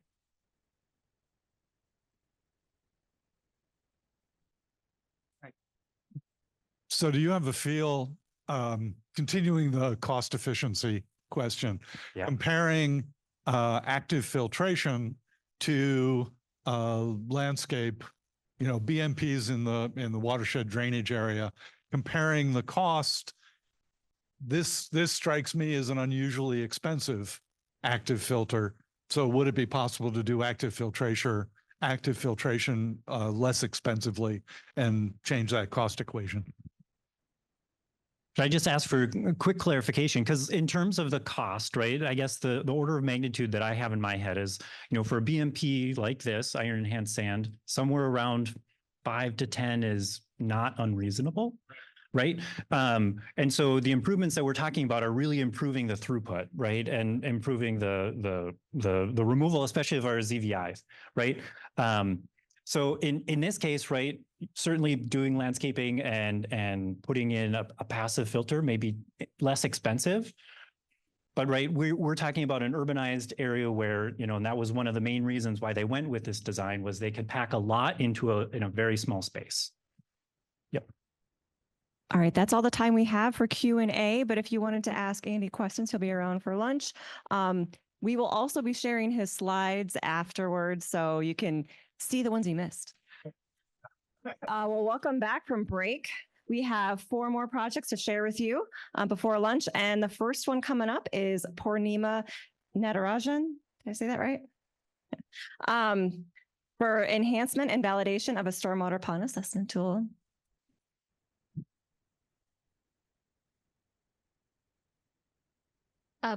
Good to be here. Good morning, everybody. I'm going to be giving some updates on the project on enhancement and validation of a pond assessment tool. We are working for ponds. The project team is myself, Ben Janke, who is here, and Jacques Finlay. And we have at least one undergrad who is actively working, helping us do some data updates. So I'm not sure how many people know about the tool, so I will give a little bit of background about what the tool is. This was completed as part of a previous project funded by the local road research board. What we're trying to do is really build a simple tool. It's a simple spreadsheet-based tool. And our goal is to assess how ponds or whether ponds are at risk for retention or release of phosphorus. So it's primarily water quality for phosphorus. And our goals are to determine whether the pond is going to have high phosphate concentration or phosphorus concentration, what it's the oxygen status, like how anoxic it is, and how much sediment release can it produce. So really the setup was such that one can use readily accessible information about the pond itself, or do a little bit of put in some effort and do some sort of sample collection so that that can be used as an input to the model. So I'll talk a little bit about the tool components itself. So one component is really a screening tool. It uses some of the pond characteristics itself as a basis to assess if the pond is at a risk for high surface water total phosphorus. The pond tool contains other models which will help predict whether what the concentration of the surface total phosphorus would be in the pond based on some parameters such as surface area of the pond, like how much vegetation that is floating or emergent in the pond and such. And also a third component was estimating anoxic sediment release. So really uses really basic input and also some intensive data input. The goal here is, and also the application is really to screen ponds so that they can be prioritized and targeted for future monitoring efforts or any type of maintenance that ponds really need. So what's new about this current project? We want to test and improve the existing tool that we built with additional new information that has become available, add new models to it, and then develop a framework which can use the tool results and give recommendations on how future pond monitoring can be done, what type of maintenance can be done, really focusing or addressing these risk factors that are indicative of whether the pond is at risk for poor phosphorus retention. And the most important piece of this project is to put the tools in hands of practitioners who are managing ponds, working with ponds. So we will be conducting workshops to give this tool to people, try them out, get feedback, and try and incorporate as much as feedback we can back into the tool. So the one new thing about this tool would also be adding a water balance component. A pond can have high phosphorus. It can release a lot of phosphorus from the sediment, but really how much of that phosphorus is exported downstream depends on how much volume is leaving the pond. So that was a piece that we couldn't do in the previous project, but will be added in this current project. And as I mentioned before, we are updating and validating some of the existing models that we already have in the tool with a data set primarily from the city of Minneapolis. They have a good data set with stormwater ponds. And also we are leveraging data that we are collecting as part of concurrent projects funded by the MSRC and the local road research board. So that's just building on what we currently have. And also use feedback from practitioners to improve the tool. So really that is a lot of, that is a great opportunity because we have several thousand ponds in Minnesota, and there's definitely a need because ponds do need maintenance and assessment. So we really want to find out how well our diagnostic tool will work to assess ponds. Hopefully the results can be used to prioritize ponds for management and hopefully saving the resources that are required for a full-blown monitoring, and then just use the tool as really help with the effort.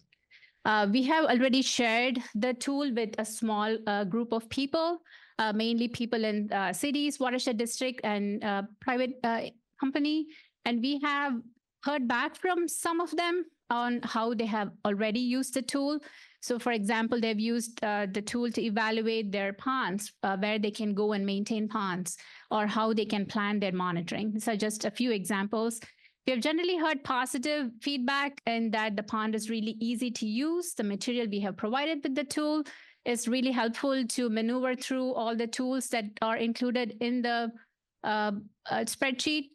That is one thing that has come up with where we have used floating vegetation cover in many of the models. In our mind, when we did this project before, it was a really simple parameter to assess, and also it also emerged as an important parameter controlling a lot of the functioning of the pond. But there are ponds out there which don't have floating vegetation. So there is a current project with Jacques Finlay. There's Jack and Ben Janke who are also part of that project.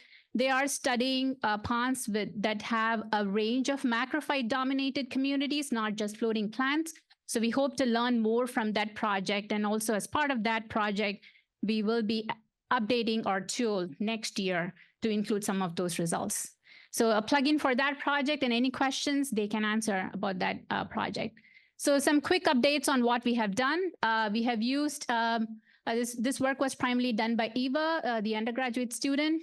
She's used Planet Labs in addition to Google Earth, which has more frequent images on the duckweed cover on ponds. So we have really made use of that tool to get updated estimates of duckweed in many of the new data set ponds, and we'll continue to do that for some of the ones that we haven't done yet. This we see as an important exercise because, like I mentioned before, duckweed is easy to estimate. So hopefully, because it is also part of many of the models in the tool, we hope that this is a useful exercise. Next, an update on using some of the data that we have collected last year and continuing to work is mixing frequency. How often does a pond mix, and how does it relate to how extensive anoxia or how pervasive anoxia is in the pond? Really adding more to the existing relationship, trying to get a better predictor. So the next one is about the water balance component. This is really headed by Ben Janke.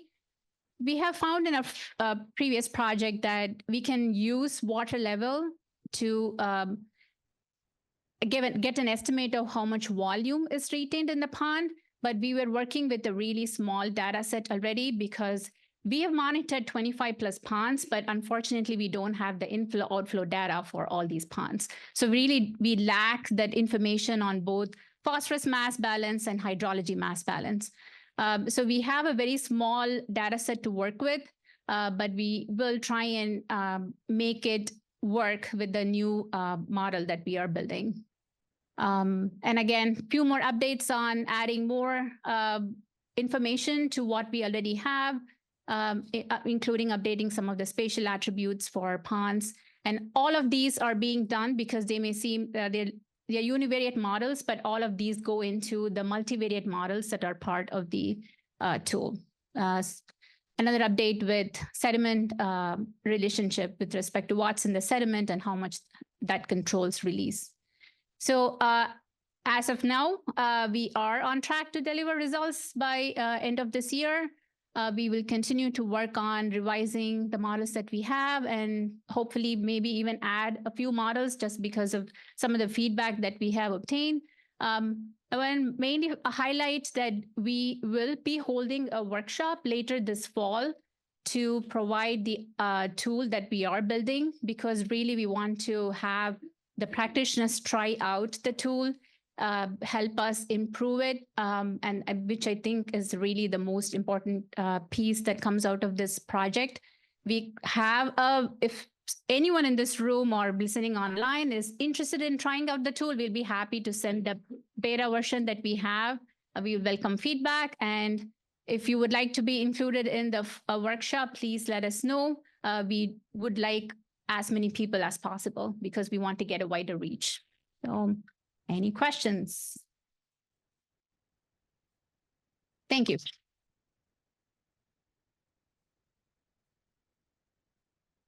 We have time for a few questions. Oh, we have one online. Has the tool been used on ponds with sediment sampling and P fractionation? Can it be used to estimate dosing of alum? Can you repeat the question? Has the tool been used on ponds with sediment sampling and P fractionation? Can it be used to estimate dosing of alum? We have, the tool itself was built on the same data that was just mentioned, which is sediment characterization. So that is part of the tool itself. So yes, there are models in the tool that will help predict some of the information that is required for alum dosing, which would be anoxic P release. So I would say yes. Yes.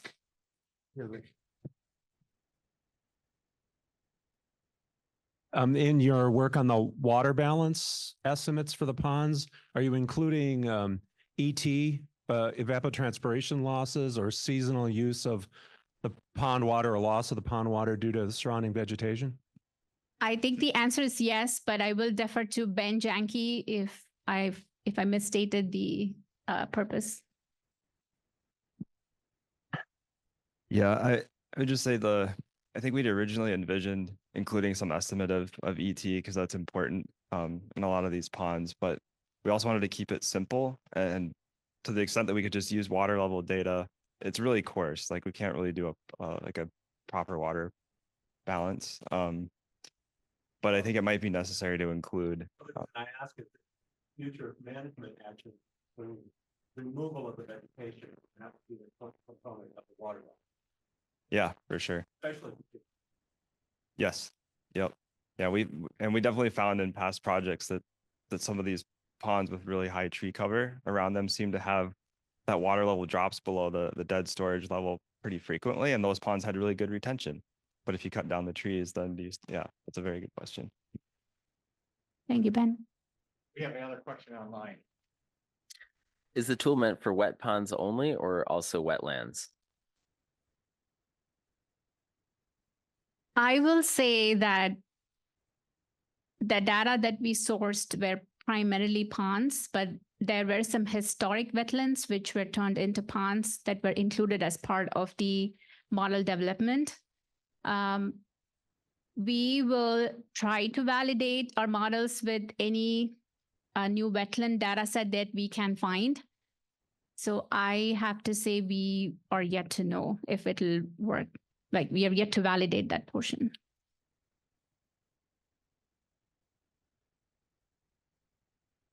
So we had worked with the city of Forest Lake to use CO biobase to do the side scan radar to look at how much sediment has, capacity has been lost. Or have you made any attempt to correlate that element? I mean, to prioritize which ones need to be cleaned out, if we've lost a lot of dead storage space. So these tools perhaps combined? We primarily focus on the water quality portion of the pond itself. So if there's a situation where a pond needs to be dredged because of excessive sediment accumulation, I would say how the tool would be used is how can you prioritize those set of ponds? In addition to like, yes, you're going to dredge the pond, but are you going to dredge all 20 ponds, or can you just focus on the ponds where you think there would be high risk? So that's where the tool comes in.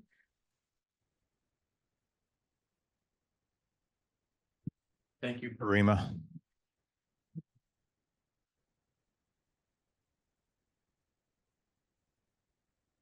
All right, next up, we're going to invite John Gulliver up. He's going to be talking about his project, which is effectiveness of remediation techniques on pond phosphorus release rates. Thank you, Maggie. I'm John Gulliver. Welcome, everybody. Let me see, I guess I have this. Okay, effectiveness of remediation techniques on pond phosphorus rates. We're at the point, we've been studying these pond phosphorus release and things like that for a while. And I felt that we were at the point where we could start studying how to remediate these ponds. If you have a phosphorus problem, that would be phosphorus released from the sediment, internal loading of phosphorus in your ponds. What do you do about it? And so we're investigating some of these things.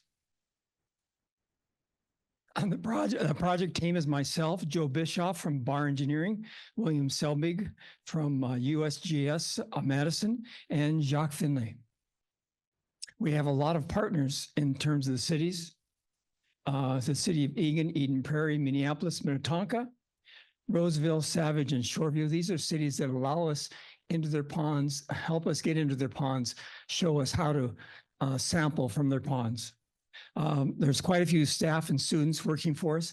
Purnima, Natarjan, Ben Janke, they were talked about in the last study, Eddie Johnson, Grace Fritz, and so on. And we have quite a bit of project leveraging, which Purnima mentioned last time, and that would be other projects that we are doing for the local road. And the reason these help is because you're working on all these ponds. And if you're working on all these ponds and you need data, you have this data because you're taking it from this other project. And so we have 4 projects, 2 from the MSRC that you will hear about, and 2 from the Local Road Research Board.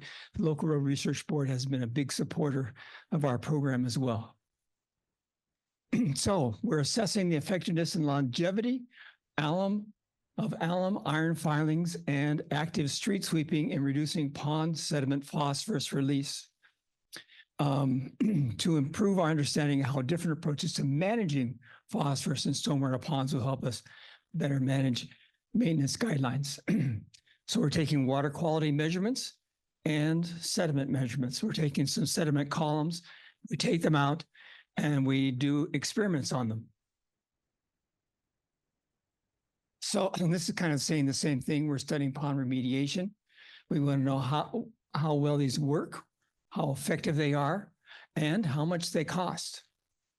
We want to understand how well they work and to clean up our lakes and streams.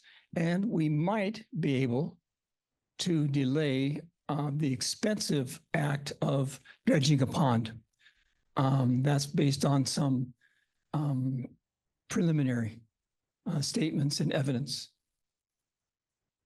So we are currently in 2023 monitored 11 ponds. 4 in Egan with alum, 3 with iron filings, 2 with street sweepings in Madison, Wisconsin. We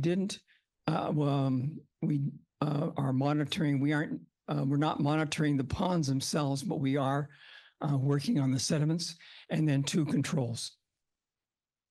These are the ponds that we're doing in Minnesota.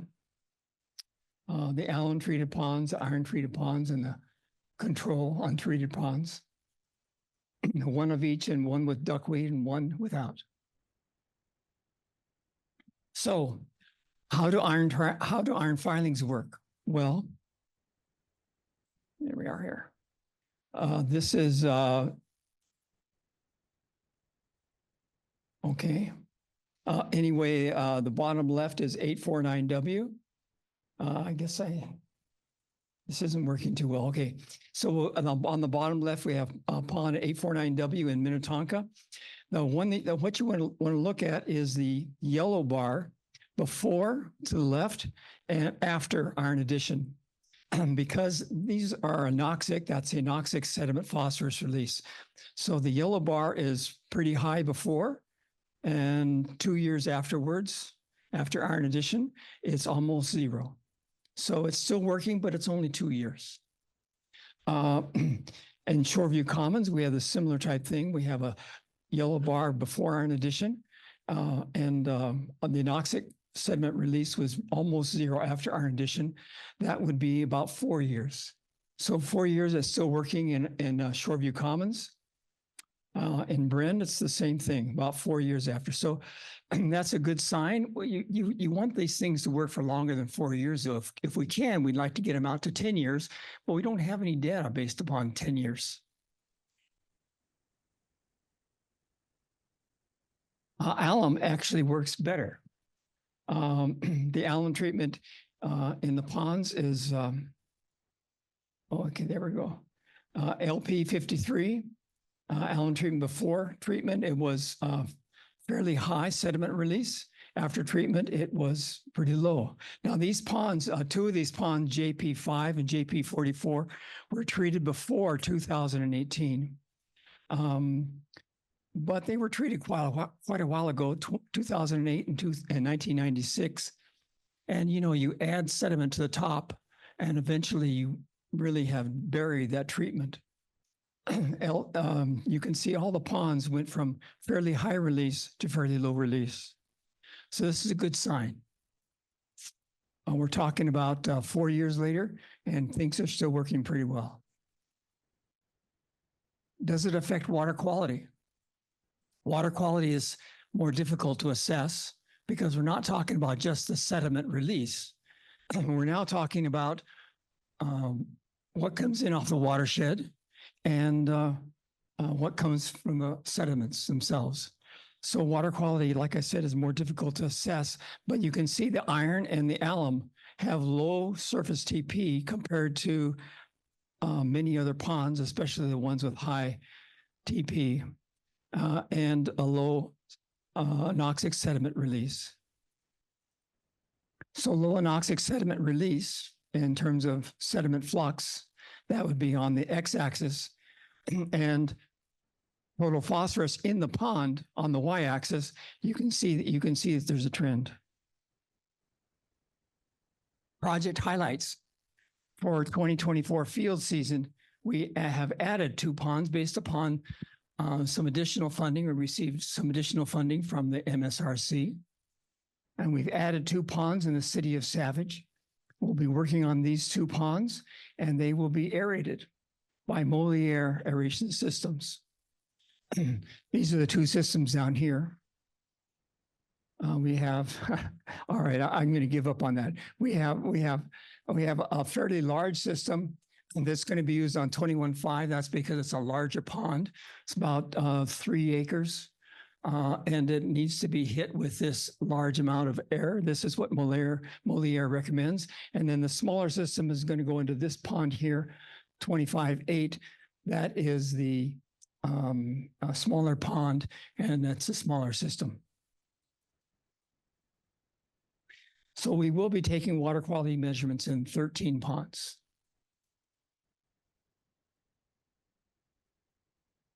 So our status, we are on track to deliver results in June 2026. We're going to continue to water quality monitoring. We're going to continue. We're going to do more sediment pre-release studies before and after treatment. And then we're going to write the report.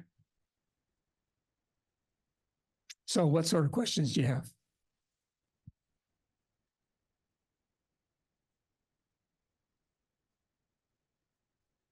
Question for Dr. Gulliver. Yeah.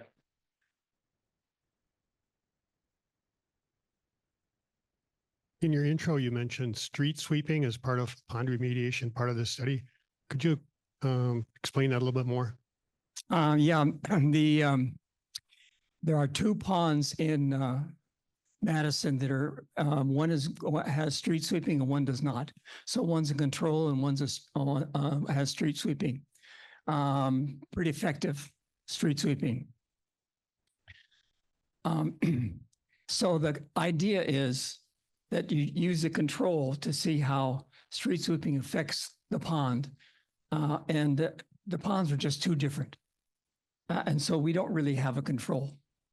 But we do still have the street sweeping impact, and we will be studying the sediments to see if we can see an impact of street sweeping in the sediments of the pond. Did I answer your question? Okay, thank you.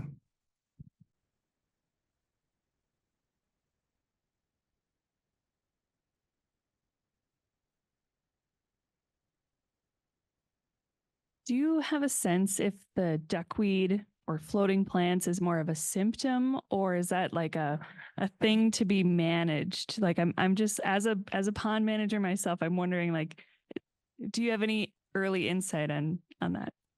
Well, we've been debating that in our research group for a while. I can give you my opinion, and other people are going to say no. But my opinion is the duckweed is a symptom and a cause. So early on, it's a symptom. You start stratification with maybe some chloride in your pond. It sets up the stratification. You don't really have a temperature stratification yet. And then so you start getting some duckweed at that time. Then you get duckweed in the midsummer. It basically takes over and it creates a highly stratified pond. So it's probably both. And duckweed is, as you might hear, very difficult to get rid of. One way that you can do it is just reduce the phosphorus concentration, because every plant needs phosphorus. Are there any questions about mine, Andy? Okay, one more here in the room. Are you trying to get any cost benefit analysis comparisons here? You know, I don't think that we are. I was thinking about that. We do have some cost benefit analysis in a previous study. And so I think we can use that to do our cost benefit analysis. And we will document any costs that we have here. So actually, you're right. We'll finish. I haven't gotten my head around that cost benefit analysis yet, but I think that we will be doing cost benefit analysis of them. This is how hard would it be to analyze the sediments for being able to reuse them as a topsoil as opposed to landfill disposal? You're already there.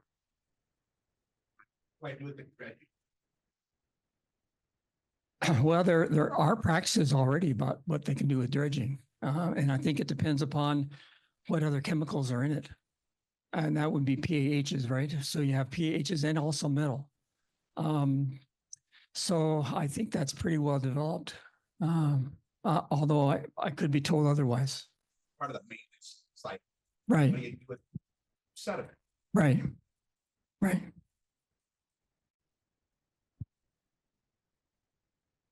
So John, duckweed has a real high affinity for total phosphorus, and it takes it up similar to the way algae does. Is anyone looking at duckweed removal or vegetation harvest as a way to decrease phosphorus storage in the ponds? Yes. That would be, yeah, that's something that Jack Distel is doing in Bloomington. And I believe I'm just on the outskirts of that project. But I believe they're finding it very difficult to get rid of duckweed because you pull it off and then next week it's back. I don't know if that's true or not. Maybe you want to say something about that, Jack. Well, we are going to talk about that we do have a MSRC project on that Jack's involved with. That's on our agenda a little bit later. Can't remember what time, so we'll talk about that project. Do we have any time for more questions, maybe? We have one online. Let's do the online one. We have a comment here from Bert in Canada. John, we are doing a research project in Calgary with Mount Royal University, RE, the release of pee from wetland muck used to construct stormwater wetlands. I will ask the researchers to touch base with you. Okay, more of a message. But... Thank you. We're going to share research across the international lines as we should. We take one question here. Yep. I saw you mentioned Moliere on there. Are they using more kind of standard aeration techniques, or are they potentially using nanobubbles, which is something I've kind of been dabbling in, looking into myself a little bit. So I'm kind of just curious about what they were using when you mentioned Moliere was going to be using or being used in the two ponds. Yeah, this is the nanobubble technique.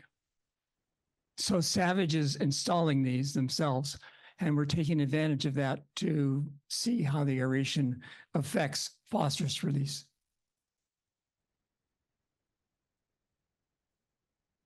Okay.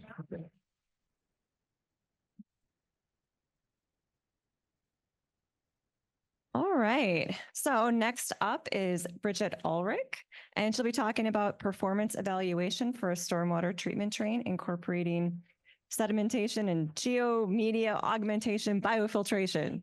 Long title. When I wrote the proposal, that many words in the title seemed to make sense. Thank you to the organizers for letting me start a little bit later, so I didn't need to be stressed out driving from Duluth. And the added benefit is that now Andy has introduced some of the topics that I'm going to continue the discussion on already. So here's our team at the NRI, or Natural Resources Research Institute. For those of you who haven't heard of it, it's natural, not national. And so we're working with Chanlan Chun and Chris Filstrup, as well as Tadela Hyla and Tiffany Sprague from NRI. We've also had various, okay, I know how to work this, students on this project. However, they've all gone on to their own successful careers. So I couldn't ask them to speak today, so you get me. Also, we have our partners. I did want to highlight Joanna here, who is the grad student who has been doing most of the work for this project. Also, we have our Lake County Soil and Water Conservation District partners, Derek Passy, Tara Solom, Kari Hedden, and Matthias Valera. So E. coli, we know, is a problem in Minnesota, and it causes beach closures. Also, Andy already introduced the issues with contaminants of emerging concern. One potential solution for both of these contaminants is biochar. So biochar has been shown to remove both organic contaminants and E. coli from stormwater filters. However, most of these studies are performed in the laboratory, and they're usually looking at one type of contaminant or another. So we don't really understand how well these contaminants are removed together at the same time. And we also don't understand how well these systems perform in the field. So this project originated when Derek Passy reached out to me and said that they have acquired some GLRI funding to install a biochar emitted treatment system at Agate Bay. However, some of these leveraged fundings can prove problematic if the timelines don't always work out the way that you'd like. So we've run into a couple delays associated with unexpected reviews, including an archaeological assessment, which I'd never heard of before. They didn't find any artifacts. So this is our field site. So this is Two Harbors. It's a primarily residential and commercial area, and the catchment is about 100 acres. There's also weekly beach monitoring for E. coli levels, and following rain events, oftentimes the beach at Agate Bay will exceed the acute levels for E. coli. Another point is that it's a relatively small footprint area that we have, so we're trying to work with a small area. So we're anticipating the installation to happen fall 2024.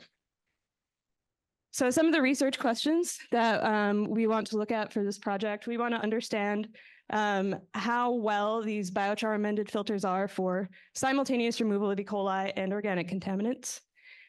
We also want to understand what are the concentrations of organic contaminants in runoff at Two Harbors.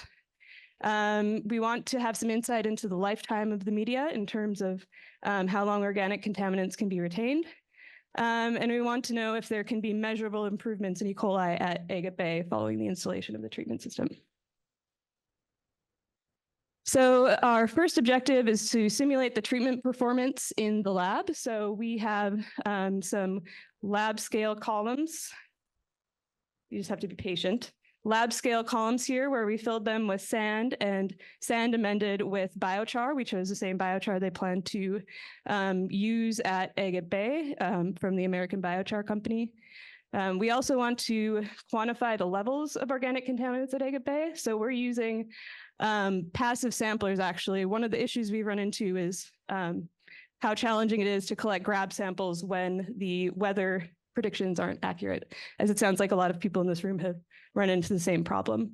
So these enable us to put the samplers into this drainage system and measure the concentrations over time. So it becomes a time-weighted concentration. And we have a couple sites. So there we go. Those sites there. We have 2 inlet sites to this sort of grassy retention area that's there currently, and then an outlet discharge site. And eventually, when the system is installed, there'll be a 2-stage ditch, which is that red line and the blue dotted line, up to a biochar amended retention basin. And the system is down there, the design for it. So we don't have time to go over all of our results, so just a few highlights. The results on the far left are for the column experiments for the concentrations of several different organic contaminants in the influent compared to the sand, effluent of the sand filters and the 2 filters amended with biochar. So you can see that the concentrations are clearly lower in those filters amended with biochar. And this is data following about 100 bed volumes of dosing. Also, the data below are for E. coli. One of the interesting things that we found is that we're seeing pretty much equally good E. coli removal for the sand filters as the biochar amended filters. However, during periods of high bacterial loading, the sand filters will start to clog and flow a lot more slowly. So we think what's happening is just that there's more contact time in the sand filters because of the lower flow rate, but the biochar is actually maintaining E. coli removal during higher flow rates. We've also done 1 field season of passive sampling at Agate Bay, and we can use this to determine if we see any improvements in organic contaminant concentrations after installation of the system. But some of the things that we see, we're seeing a lot of the same contaminants that were detected in the recent US GS study looking at urban runoff across the US. They're there, but there are concentrations on the low end, as you might expect, because Two Harbors is not the most highly densely urbanized area. But we do see many of the contaminants that they see across the US. Atrazine is one that I'll point out that seems to just be everywhere. Another thing we notice is that we don't really see a difference in concentration between the inlet and outlet, which makes sense because there's no adsorbents that would be able to retain many of these compounds. One interesting thing is that we see higher imidacloprid levels in the effluent, or the outlet, I'll say, So there must be some imidacloprid source in that sort of grassy retention area currently. Our third objective, we haven't been able to start it yet because the system hasn't been installed, but we are really hoping for an extension so we can have that opportunity. And how am I doing on time? Do I have like, okay, just to mention a couple changes to approach, which we were asked to mention. We did need to, it was logistically prohibitive to try to collect E. coli runoff samples when it rained, get them from 2 harbors to Duluth and analyze them within 24 hours. So we've needed to change our approach a little bit. One of them was doing some of this passive sampling, and we're also able to acquire the beach monitoring data and use that to see if there's any improvements following installation of the system. And with that, oh, I apologize, I forgot about this slide. So this is relevant to Minnesota because Minnesotans value their recreational water sources, and we want to protect them from E. coli. And what we're hoping with this project is that we can provide information that can be used in a practical way by practitioners to help them design systems for E. coli removal, but also have confidence that we're managing organic contaminants at the same time. And with that, we do have results we can deliver in May 2025. However, we're really hoping to have an opportunity to do some more sampling following installation of the system. And we also have a couple other projects going on that are related. So we do have one, but funded by other sources. So we do have a project funded by LCCMR where we're looking for unknown contaminants in runoff that might be harmful to fish, including 6,5-D-quinone, as Andy mentioned earlier. And we also have a project funded by CERTUP looking to use biochar for managing or activated carbon to manage PFAS in impacted runoff. Great. So now I will talk about managing urban vision. I'll take any questions, actually. So thank you.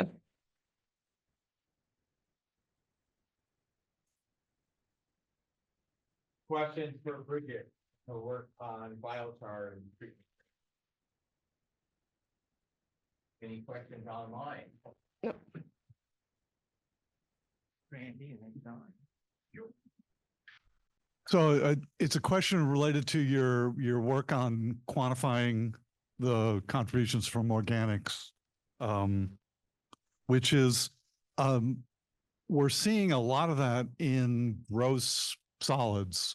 You know, I'm thinking, for instance, leaves, either the particles themselves, large particles, or contaminants that are adsorbed to those particles.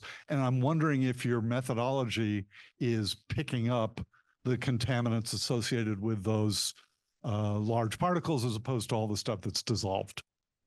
Are you referencing the passive sampling method? Maybe. Yeah. Oh, well, it's a very smart question if you are. So I'll give it to you. So with passive sampling, you are sampling the dissolved fraction of contaminants, so not the fraction of contaminants that are associated with particles. And many of these organic contaminants are somewhat hydrophobic and associated with particles. So it's a great point. And my response is that these treatment systems are removing those contaminants associated with those particles. So what we really want to understand is what are the particles in the dissolved fraction. But great question. And I hope that answers it. Okay. I noticed that I wondered if you had a hypothesis about the removal of organic chemicals. If you look at your column studies, they're very effective. The same chemicals in the field studies were not that effective at removal. Do you have a hypothesis on that? I mean, what's happening here? Do you know what biochar is used in these systems we're comparing them to? Well, I was looking at your field samples. You have field samples. Don't you have biochar in your field samples? So the system, so the data I showed from Two Harbors is for before the system is installed. And this is really to get a baseline of, confirming that there's not removal just in that retention area before the system is installed. Okay. Yeah.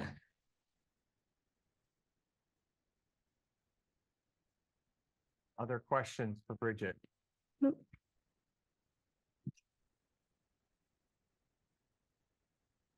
Right, thank you. Applause for Bridget.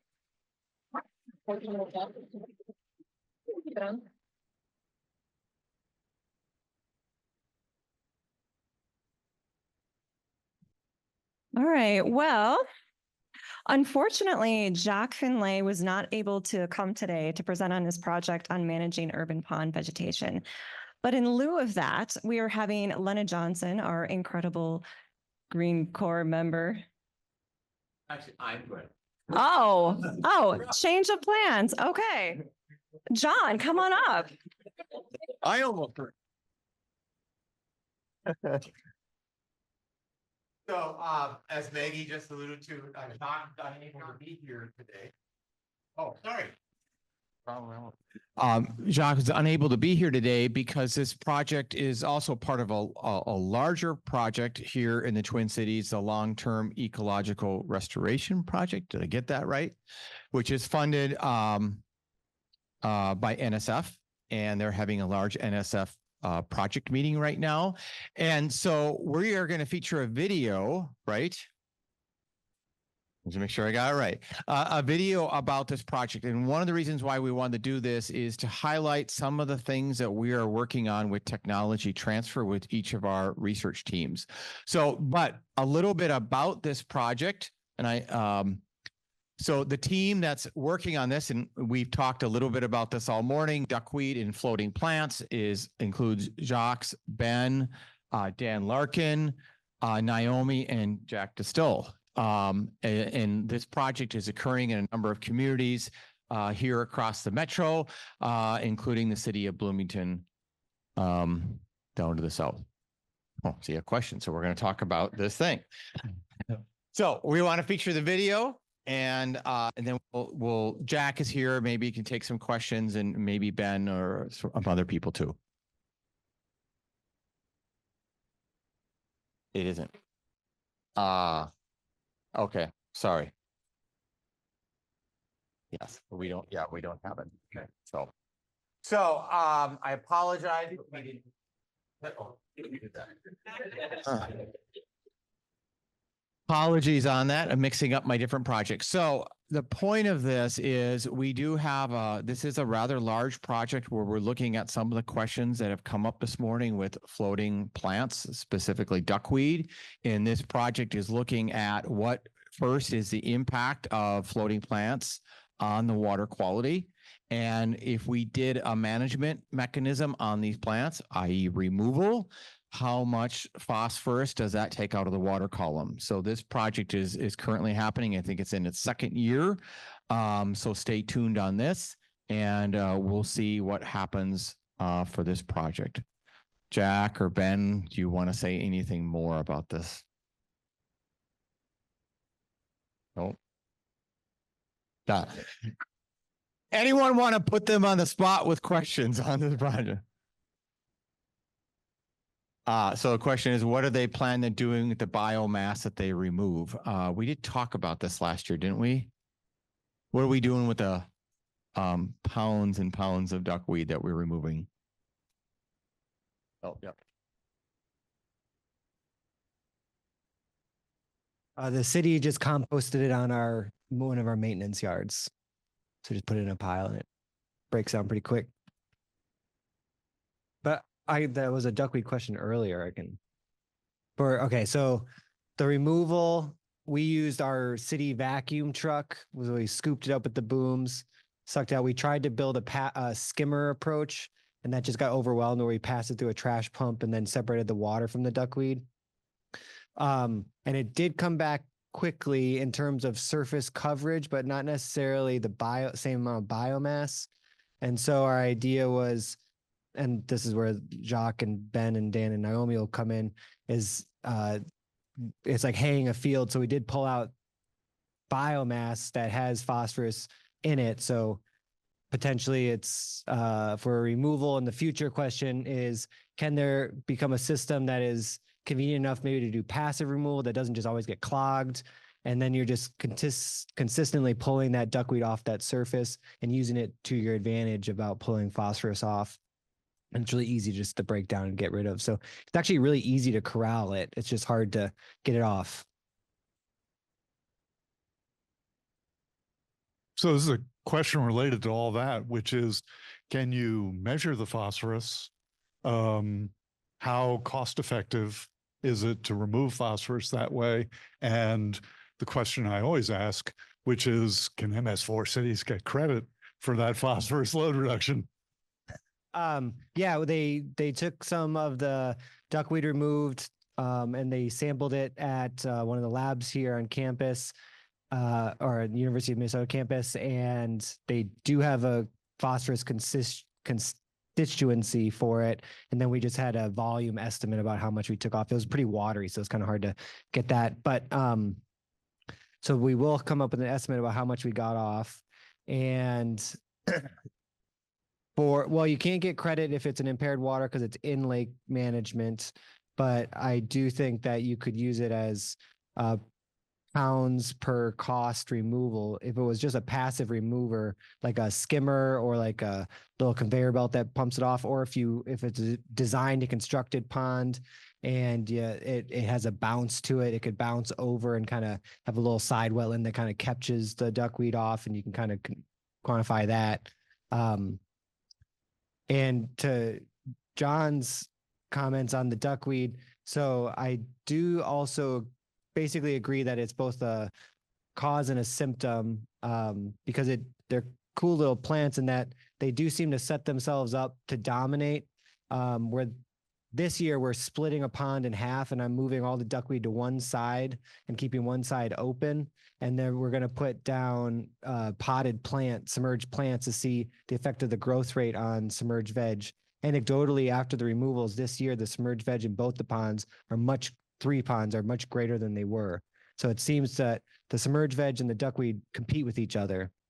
And the submerged veg has much better access to that sediment phosphorus that's being released. And I actually wonder if a stratified pond hurts duckweed because the duckweed cannot access that dissolved release phosphorus if it's stuck in that bottom layer. It needs it to get to the surface. And so what duckweed does is it competes with that submerged veg, and the submerged veg is a good oxygenator and it increases that soluble reactive release so the duckweed's little tiny root can get to it and compete for that.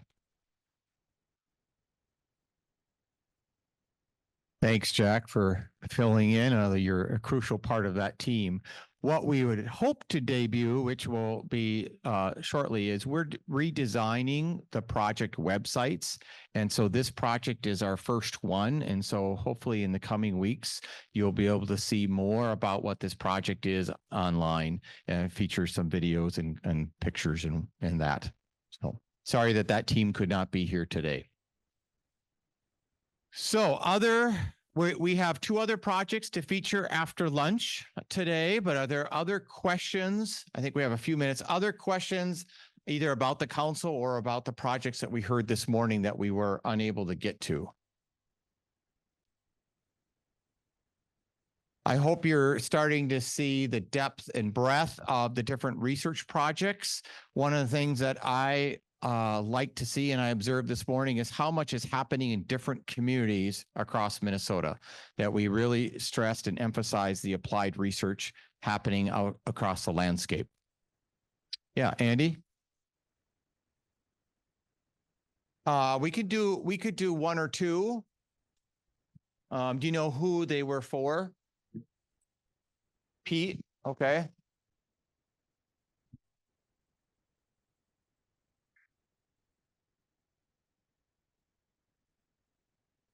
Yeah. Filtration-based treatment systems are prone to clogging before experiencing media exhaustion. Any insights on hydraulic failure?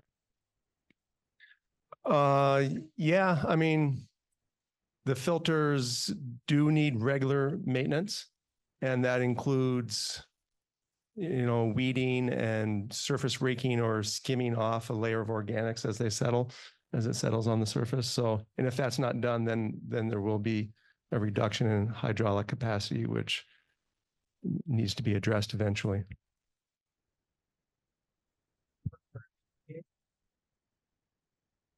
Right here.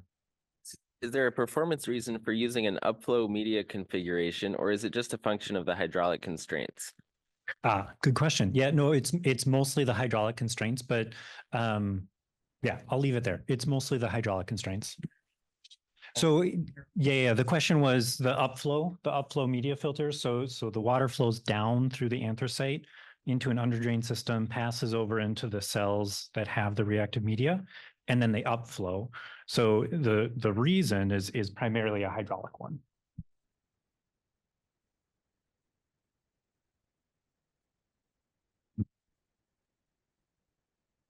No, I think we're good.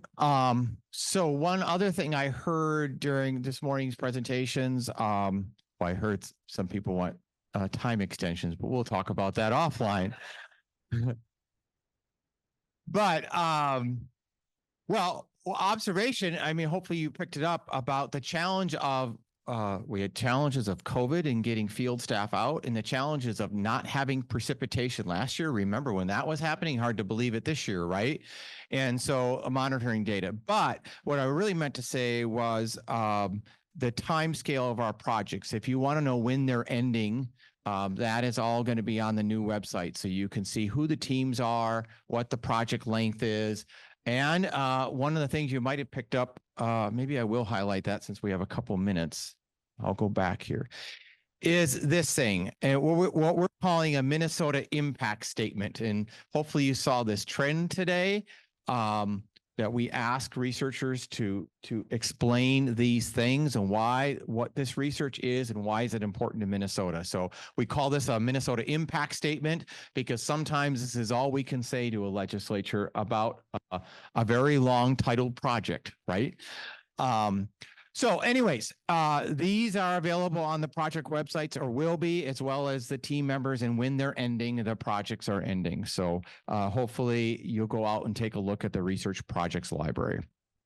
All right, any other questions or comments before we take a lunch break and I explain what's happening?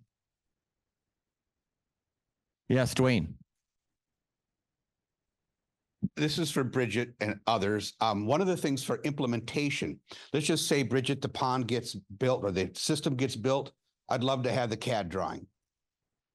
Because, research isn't looking at the drawing, it's the special provisions, the special conditions, and the detail that went into the plan. So if you do have good research, for me to implement this is not the research, it's to implement what was built.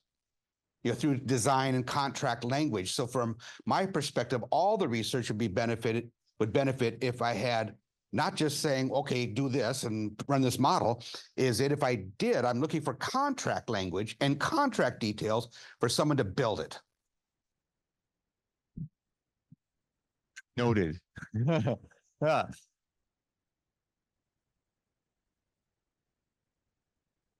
Yeah. Yes. And what's unique, and I know Bridget kept alluding to, it's not built yet. The council was very keen on this project location because we had this rare opportunity to do some intense sampling before we put a project in. That's going to be very well designed, but we had a chance to look at some CECs before we did a project. And so we capitalized on this opportunity. And actually, a number of these projects, I did want to emphasize, the Research Council isn't paying for installation. We're taking advantage of the research opportunity to do some monitoring and evaluation. And so that's how we leverage things, but we're actually not paying for construction of model projects. We're doing the research part of it. Yeah. Yes, I know. All right. So we are going to take a break. we do have an hour for lunch, so I would ask that you be back in here at 12:50. So we do have a Minnesota barbecue lunch today. We are gifted with a beautiful day today. So lunch is barbecue outside. We have tables and chairs set up. There are meat and vegetarian options. I would ask you that you grab a beverage before you go out or fill up a water bottle. We don't have beverages outside, just the food. There's tables and chairs. There's more chairs at every table than people, so spread out or do what you will. Do what you will, but don't sit on the wall, is what I've been told. Sit at the tables. They don't want people sitting on the half wall out there, which is tempting to do, to overlook the falls and take a look at things. So we do compost here at St. Anthony Falls Lab, and our catering is from the U of M. So hopefully it's all compostable. So if there's not bins outside, there are bins in here. Liz, have I missed any announcements? All right. So, restrooms are down the hallway to the left. You can go out these doors. They are unlocked for lunch. Otherwise, enjoy yourselves, do some networking. We specifically planned for a longer lunch so you can talk, and we will see you in here shortly before 1 o'clock. As a caveat to stay with me, we'll have ice cream here at about 2:25. So hopefully you didn't eat too much over lunch. So our afternoon consists of, we have 2 more research projects to hear about, current research projects. So we're going to do those right now. And then we're going to move on to talking about our technology transfer part of our research program, what we've done in technology transfer, but more importantly, where we're going. So innovations in our technology transfer part of our endeavor.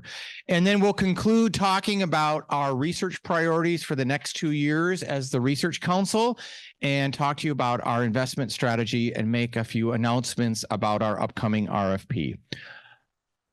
Just as a reminder, see, is this going?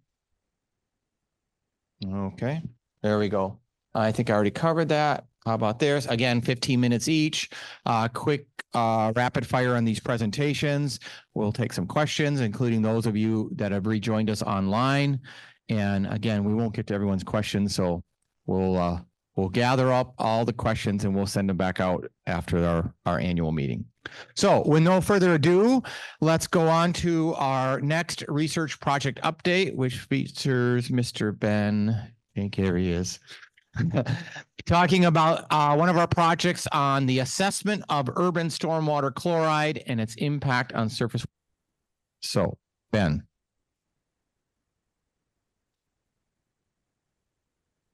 All right. Hi, everyone.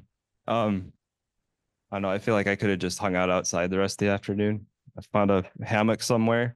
Also realized these are slightly older versions of my slides, so we'll see how this goes. But this is a project on assessing stormwater chloride, or stormwater characterization of chloride in stormwater as a response to an RFP, I don't know, 2022, I can't remember exactly.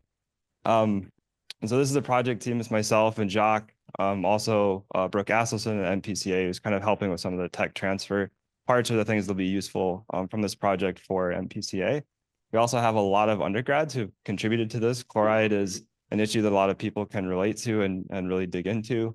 I'll touch on some of these projects, and then also the Minneapolis-St. Paul Long-Term Ecological Research Program.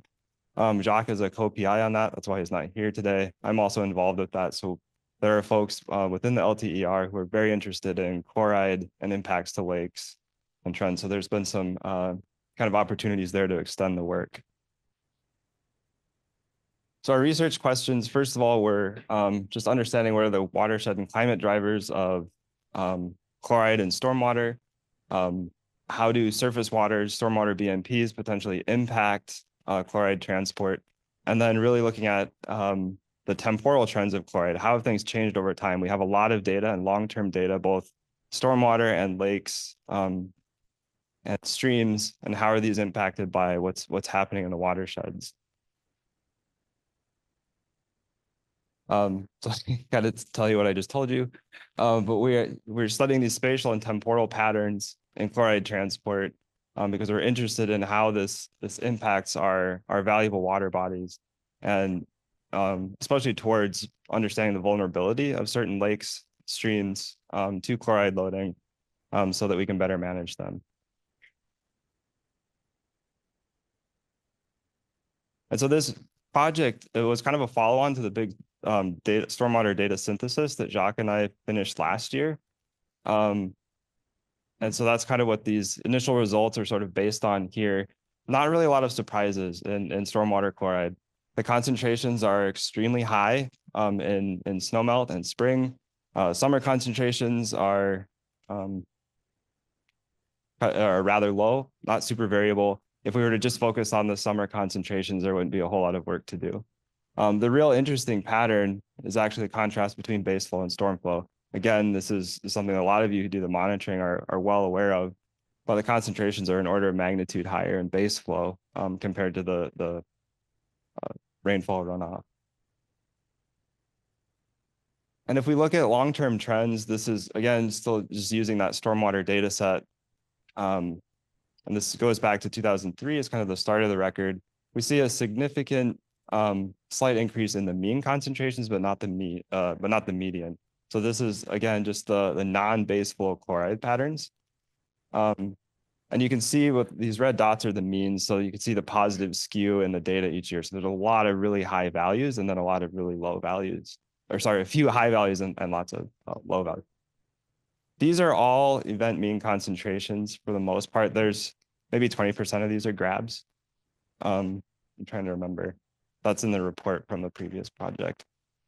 What's interesting though is we see stronger patterns in the base flow data, which suggests that, and the concentrations are higher, the trends are also higher. So the base flow might be, that's kind of maybe the more important part of this, which means we also might need to leverage some stream data to study this, because there are not a lot of storm drains that are big enough to have base flow to do that year round or dry weather sampling. So we turn to waterdata.gov and use the USGS tool for scraping data. From there, this includes StoreIt, some MPCA data, NWIS, I think, and some other things are in there.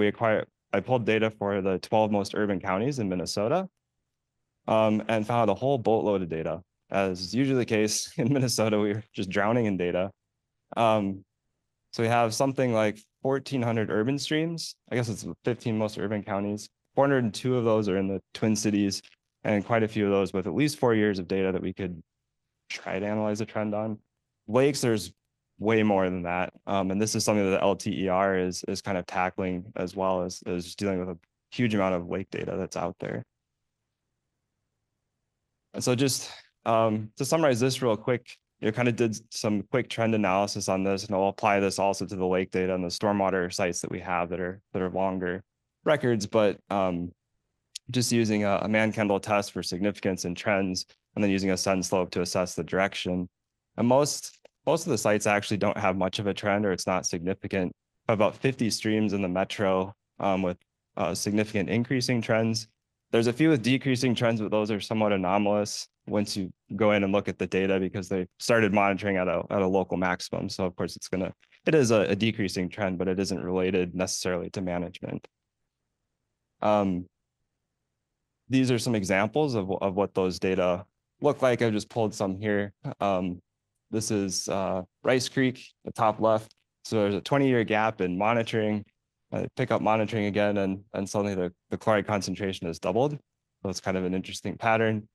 We have one like Elm Creek here in the top right, where there's just a lot of data and just kind of a steady increase in stream chloride concentrations. This is pretty common. And then this one in the bottom right, this is Tisher Creek in Duluth.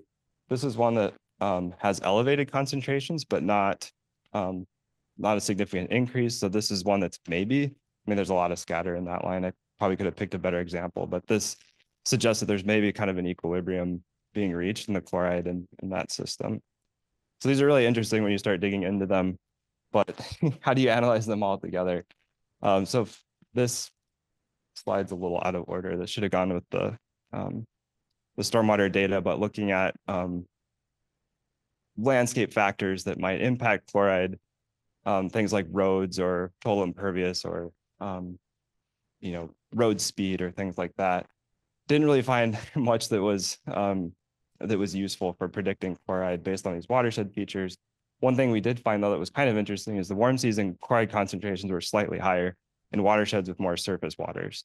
So that could include ponds or wetlands. So there's a suggestion that the surface waters are kind of hanging on to that chloride and kind of slowly bleeding it out over the summer.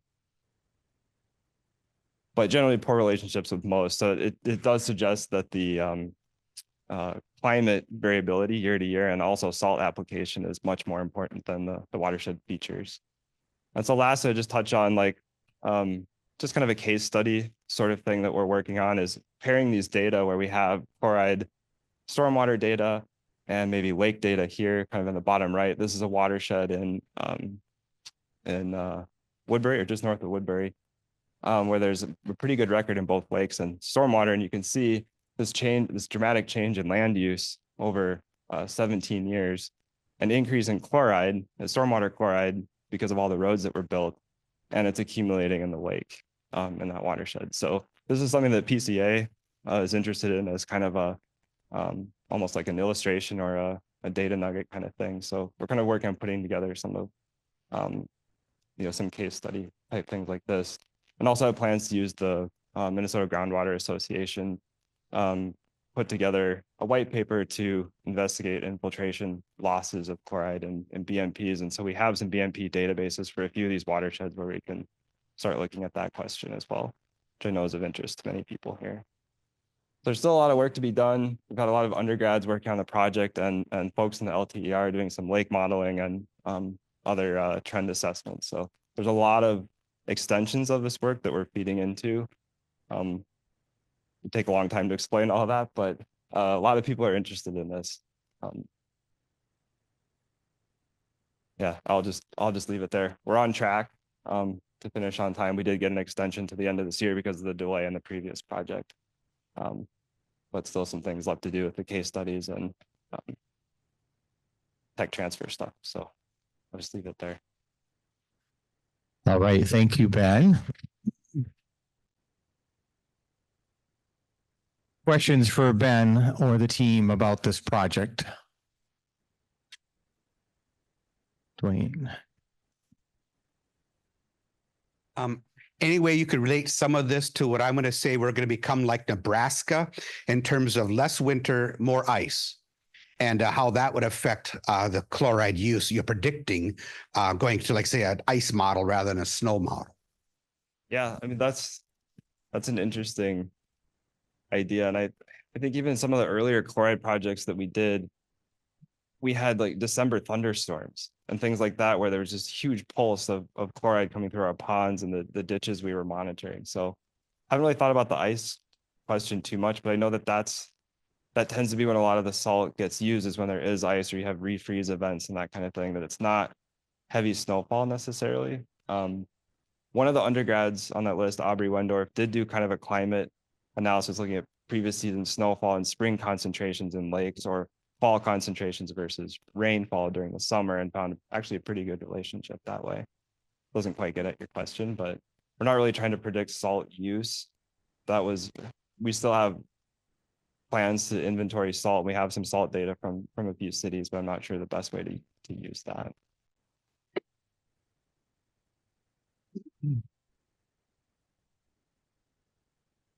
I saw you had crossed out the soil infiltration. Do you think the base flow amount corresponds with the soil and landscape holding that salt, and then the shallow water interflow that goes to those water bodies? And are you going to be able to figure that out? Yeah, so the reason I have that one crossed off is because urban soil data is terrible. And so it's not really going to be useful. It's mostly unknown for a lot, but there's work going on currently to update those soil maps for urban systems. So there's not great information on that without doing lots of testing. But what we would like to do is look at base flow concentrations as kind of a surrogate for what's moving through the shallow system. What we don't really know is the residence time of it. But I know there is an LCCMR project that John is working on that's going to be kind of getting at that question. Any questions online, Andy? Okay.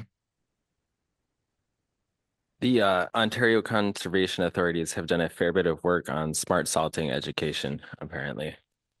Okay. Yeah, we are working with Brooke and trying to figure out what pieces of this might actually work well for smart salting training, or as kind of illustrations of why you want to do smart salting. And our research interest certainly is shared by Ontario and Canada, right? For sure. Question back here. Okay, so maybe I misunderstood, but I thought one of your slides said there was not a correlation between road density and chloride levels, but I thought that's something that we had been, at least at the PCA, it's on one of our maps that like, that's one of the risks. Sorry, this was an older slide deck and I condensed, I had too much stuff on here. I'm sorry. So I was trying to hurry through that. That was the those are the summer stormwater, or sorry, that was the winter stormwater chloride concentrations. We just have so few sites that have winter runoff data. It's really challenging to do that work. So if you're looking at lake trends or stream trends, there's definitely a pattern there.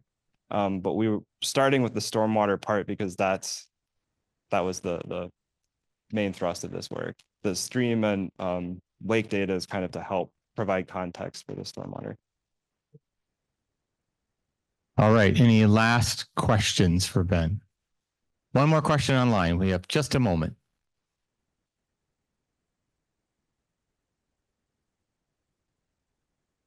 Okay. Well, that's okay. We're out of time. A round of applause for Ben, please. Ben mentioned his project completes December of 2024. 4 of the projects that you heard today complete in December. So anticipate an hour-long seminar in 2025 that we can talk about these projects in a lot more detail.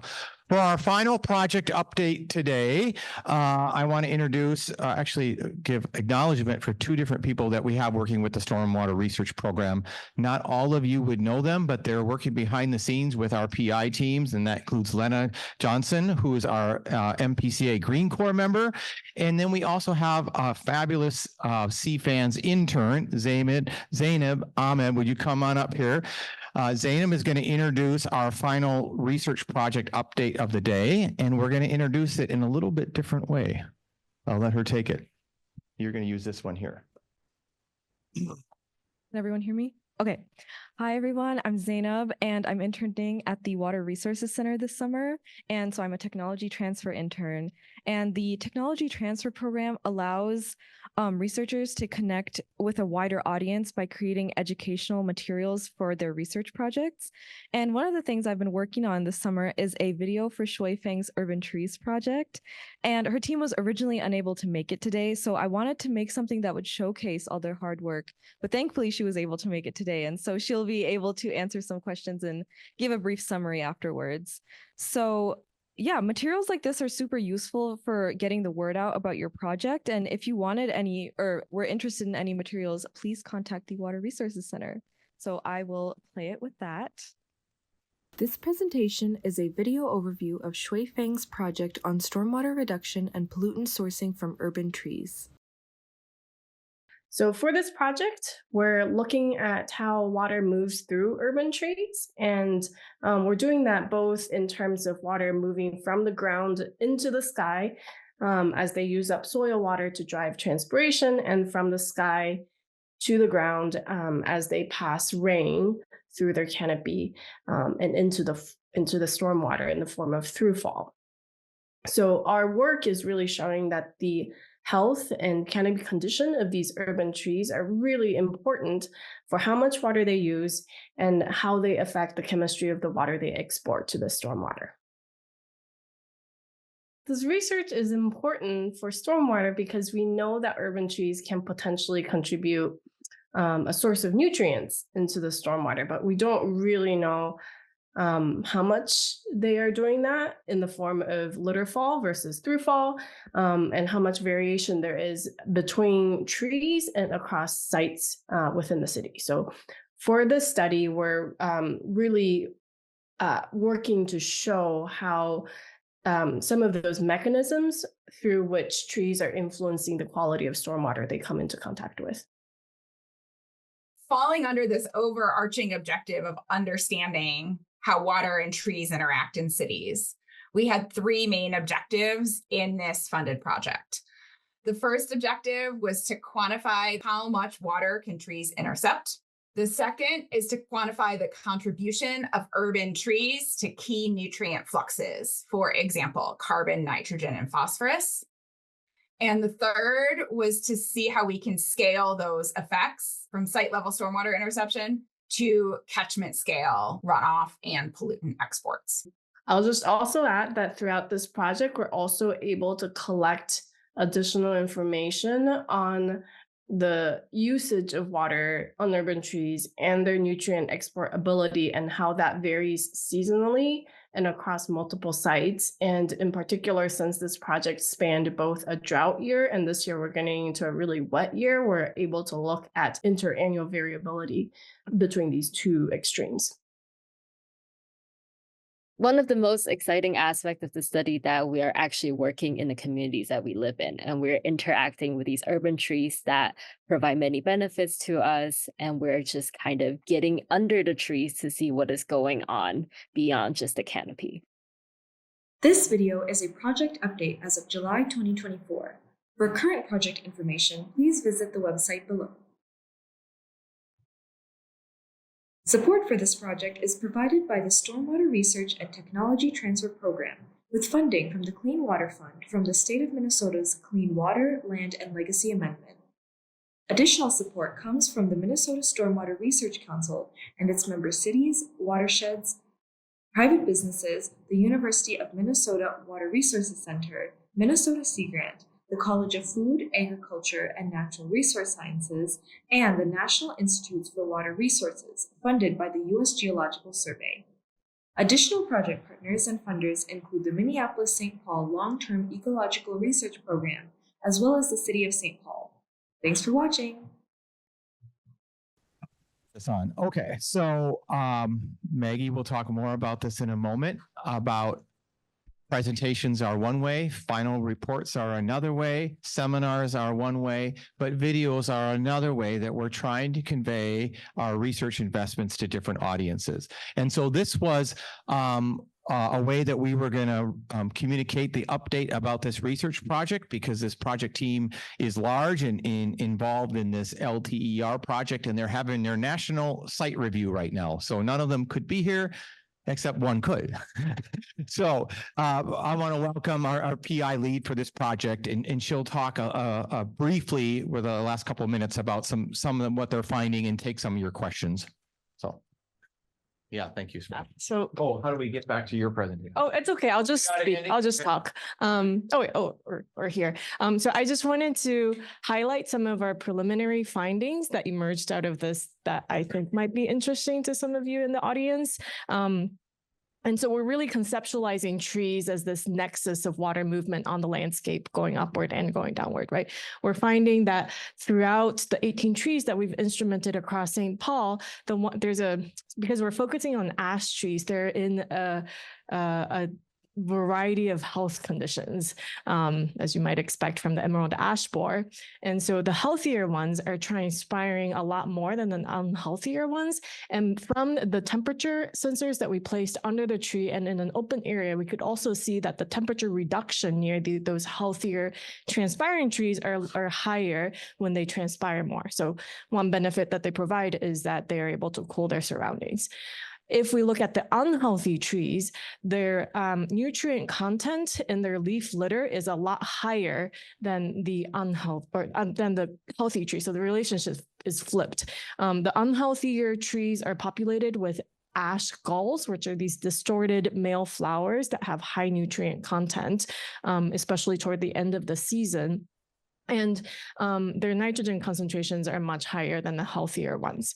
And what that means in terms of throughfall is that we're also finding a much elevated throughfall concentration for water collected that from water collected under those canopies compared to water collected in an open area for open precipitation. These nitrogen and phosphorus concentrations are up to sometimes like 10 times more in the through fall than in an open area. And furthermore, we've collected leaf litter, nitrogen and carbon. We collected leaf litter from the trees, under the trees, by a street curb and near the storm drains. So with increasing distance of traveling away from the trees, we could see that their nitrogen content will decrease the further away you are from the source. And also this interesting trend where if you look at the nitrogen concentration or nitrogen content in these litters over time, the longer they sit near these storm drains, the more aged they become and the more increase you would observe in their nitrogen percentages for the leaf litter near the storm drains. And when we look at the seasonal variations in these concentrations, those seasonal concentrations in through fall are reflected in our stormwater trends as well. So we think that it's going to be very important in terms of what ends up in the stormwater to really also think about the health condition of the trees from which these water and nutrients are sourced. The unhealthier ones are exporting much more nutrients into the stormwater. So I'll just conclude with that and take questions. Yeah. Questions for Shui about this project? Yes. Did you look at any other species of trees, or what's your sense for how this would apply to other species? As like 20 years from now, there's probably going to be a lot fewer ash. Would this still apply to those other species? In some of those park sites, we have co-located maple trees and honey locusts. And for the through fall concentrations, at least, we have seen higher amounts of through fall concentration coming from the maple in one of our sites in Highland Park, which everybody visited last year, than the existing ash trees there. Yeah, so there are some species variations, but that was not a entire focus of the study, but we think there's something there. Yeah. Other questions? I'll do John first since you're closer, and then I'll come back there. So you measured through fall concentrations of the nitrogen species, I assume.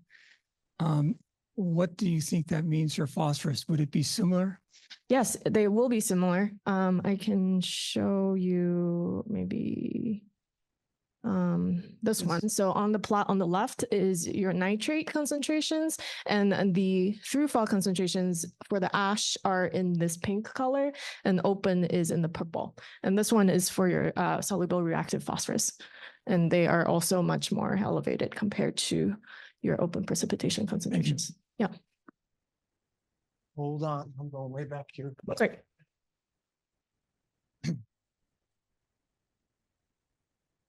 Thank you. It's always important to me to hear the word trees. As a bottom line, when you balance out the scales, are trees more cost beneficial to what they absorb versus what they drop, or what, you know, the through? Yes, should we have more trees? I would say that we should not infer whether or not we should plant trees based on just this one study, right? And this is focused on stormwater. They provide lots of other benefits. They also store a lot of nutrients in their just being there. And so if we were to manage them differently, if we cut them down, for example, then potentially a lot of that nutrient is going to be released somewhere else. It might not end up in our stormwater somewhere else, but that's going to be a more holistic problem to consider down the line. But yeah, I think the goal here is just to kind of inform one aspect of tree management. And I think this speaks to the need to really having an integrated approach for urban tree, urban forestry and stormwater professionals to kind of all come together and talk about how we want to manage these healthy and unhealthy trees. Any other questions? All right. Well, thank you, Shui, and thank you, Zainab, for the great video.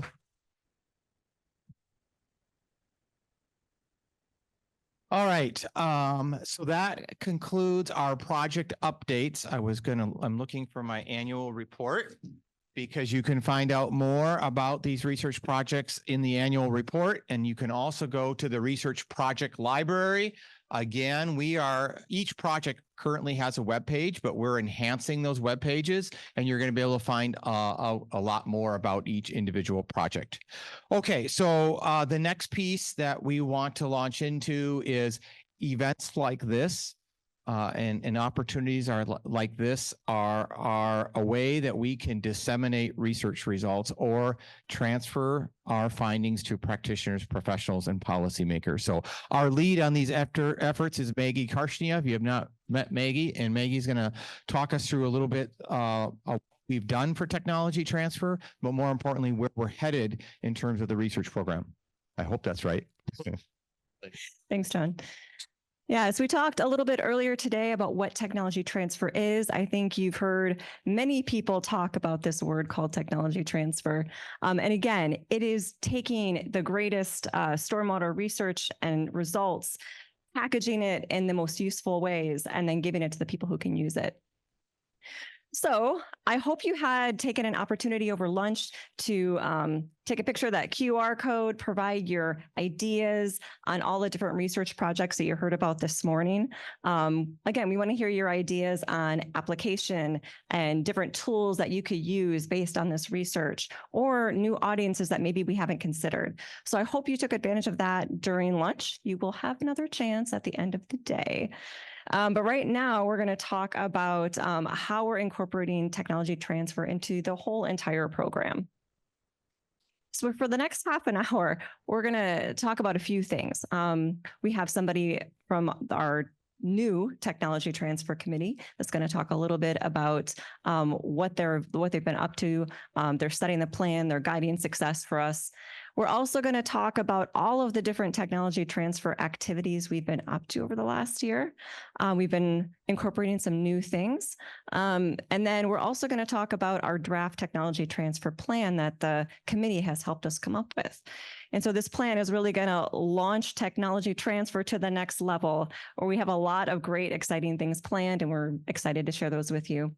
And then lastly, if you recall this morning, I asked you to think about something. I asked you to think about where you get your stormwater management information. So like when you have a problem, when you're looking to install something new, like where do you go for the latest and greatest stormwater information? So we'll be gathering your input at the end. Hopefully I can get through the first three in 20 minutes, and then we're going to have 10 minutes to gather your input. So with that, I'm going to invite Ross Fittner from the City of Edina up to give us a little overview about the Technology Transfer Committee and what we've been up to. Thanks, Maggie. I'm Ross Fittner. I'm the Engineering Services Manager with the City of Edina. I'm one of the 7 members of the Tech Transfer Committee. And I think I'm really going to be continuing a story that both Maggie and Rena hit on earlier today, and it's about how we engage together in this conversation. The researchers and the practitioners, you can see, are working together on individual projects. They're networking together at events like these. There's definitely a throw and a catch, and an interplay here that we're hoping to curate. So as Maggie brings us through a variety of the different strategies that we're taking, just know that we're open to feedback. We want to hear those specific stories for you on how this becomes most valuable to you. And I'll give a little bit more on the Tech Transfer Committee and some of our thoughts there. So the purpose of this is really about, we are policy professionals from watershed districts. We're practitioners from cities. We're the direct implementers from industry. We have a variety of voices on this Tech Transfer Committee, but this is a broad conversation for our industry, so more voices are welcome. When you saw those 7 faces, that might be your first call if you've got ideas for us. And we're just looking for, how can this be the next most valuable thing? You've had a variety of those aha moments today. I saw it in your questions and in your faces as, one of these pieces of research sparked something in you. Here's how I think I could use that. This is the next question I have that I want to know about that would help me make that next step. The more that we have a rich conversation around those aha moments and we're able to really assemble them, we can get better at this throw and catch so that we can continue to accelerate our progress on the implementation side. So that's kind of the view from at least one member of that tech transfer committee. And then I'll just bring it back to Maggie as we start to demonstrate and get some information back from you on the other ways we're working to make that connection. Thanks, Ross. So the Technology Transfer Committee was just started last fall. So this is a brand new committee. We realized that we at the U needed more voices and more ideas, more thoughts, more practitioners to guide us in this whole technology transfer plan. And they've just been doing a fantastic job. And they represent all the areas that we wanted to hit, including one researcher who's on the team who helps make sure that we're asking things that are going to be helpful also to the research teams and not just to the practitioners. So we have a full scope on our board. So with the technology transfer activities that we've been up to in 2023, we were trying to build a lot of this on past success. So we've been around for quite a few years now. We've done a lot of things really well. And one of these things is the Minnesota Stormwater Seminar Series. And I know I'm preaching to the choir here, but show me a raise of hands. Who's been to a seminar series? I think that might just be about everybody. If there is a straggler in here who hasn't attended one of these are held monthly, usually the third Thursday of the month. They bring in some of the greatest national stormwater experts to talk about key stormwater topics. They also highlight our recently completed projects from this program. And this is led by Dr. Andy Erickson and Dr. John Gulliver from the St. Anthony Falls Laboratory here. They do a fantastic job of bringing all this great knowledge to Minnesota, having panel discussions. If you haven't checked it out, I encourage you to. But so building on success, we had 2,003 attendees just in 2023. That is amazing. And we're not just talking people from Minnesota. People are attending nationally. People are attending across the globe. So this is definitely a highly successful initiative that we're working on with this program. Another way that we incorporate all of the latest and greatest research is we have and talked about the latest research in the stormwater management certification program. So I'm sure many of you here, I'll do a show of hands. How many are certified in either erosion or stormwater management certification program? I'm thinking half the room here. So this hits a lot of practitioners. It's a great opportunity to give them the latest and greatest research. We incorporate it into the training program. We also work with other resources like the Minnesota Stormwater Manual, work with them to incorporate, and the Pollution Control Agency to incorporate the latest research into that program. So again, building on past success. And then the last thing on the slide is the Clean Sweep program. So for those of you who aren't familiar, we created this program in 2022 in partnership with the Minnesota Pollution Control Agency. It's really meant to provide tools and resources for people to implement enhanced street sweeping programs. This is based on research by Sarah Hobby at the U of M and Paula Kalinowski, who, when she was at the U of M, it's based on that research. And has taken it to the next level. So we are making sure that people are keeping those streets clean, keeping our stormwater low on pollutants. And in 2023 alone, we had 115 newly trained folks. But that's not all we've been up to. We've also been doing a whole lot of new things in the last year. One is that we're increasing staff capacity. So as we were dreaming bigger with our technology transfer program, we realized that just me and John Bellata, we could not do it all. So we decided to get a little bit of help. So Lena Johnson, who John introduced earlier. She is our Green Corps member from the MPCA. She's been doing a fantastic job in helping us get organized, helping us think about technology transfer in a new way, bringing her own graphic design and organizational skills to the team. And this year we have hired our first summer intern who you just met, Zainab, who's been doing a great job. And that gives us additional capacity during the summer when we have all these active research projects. And again, a team of 2 cannot go out to all these projects and take photos and videos. So we've been relying on her to do a lot of that great work. So now we have all this capacity. And so now we've been doing even more things. Again, capturing photos and videos. If you don't capture it when the research project is active, you've lost your chance. You can't recreate it. So we've been trying our best to get out to all of the active projects. If we haven't gotten to your team yet, I promise we will before the summer ends. But a lot of photos and videos. We've also been developing a resource library. So we met with all of the research teams last spring and early this summer and asked them, what kind of technology transfer needs do you have? How can we help you? And what we found is when we're asked them, what kind of graphics do you need to better illustrate what you're doing with these research projects, we realized that there's a lot of overlapping graphic needs. So a lot of folks needed help with illustrations on stormwater ponds. A lot of folks needed a cross-cut section of a biofiltration basin. Like that would help them explain to people what exactly this research is and how it's going to impact Minnesota stormwater. So with that, we're developing this resource library that all of the research teams will be able to have access to. So if they're looking for something, if they're going to be presenting somewhere, if they're making a fact sheet, they don't have to create it themselves. They can just grab it from our resource library, use it, and communicate what they're doing in an effective way.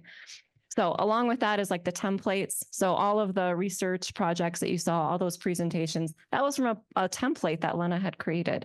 And we're creating a variety of different templates. So not just PowerPoints, but posters, fact sheets, other things that, again, research teams can just use, grab, and go use. They don't have to be super good at design. They can just grab a template and put all of their information in. The other thing that we've been up to is just getting really organized.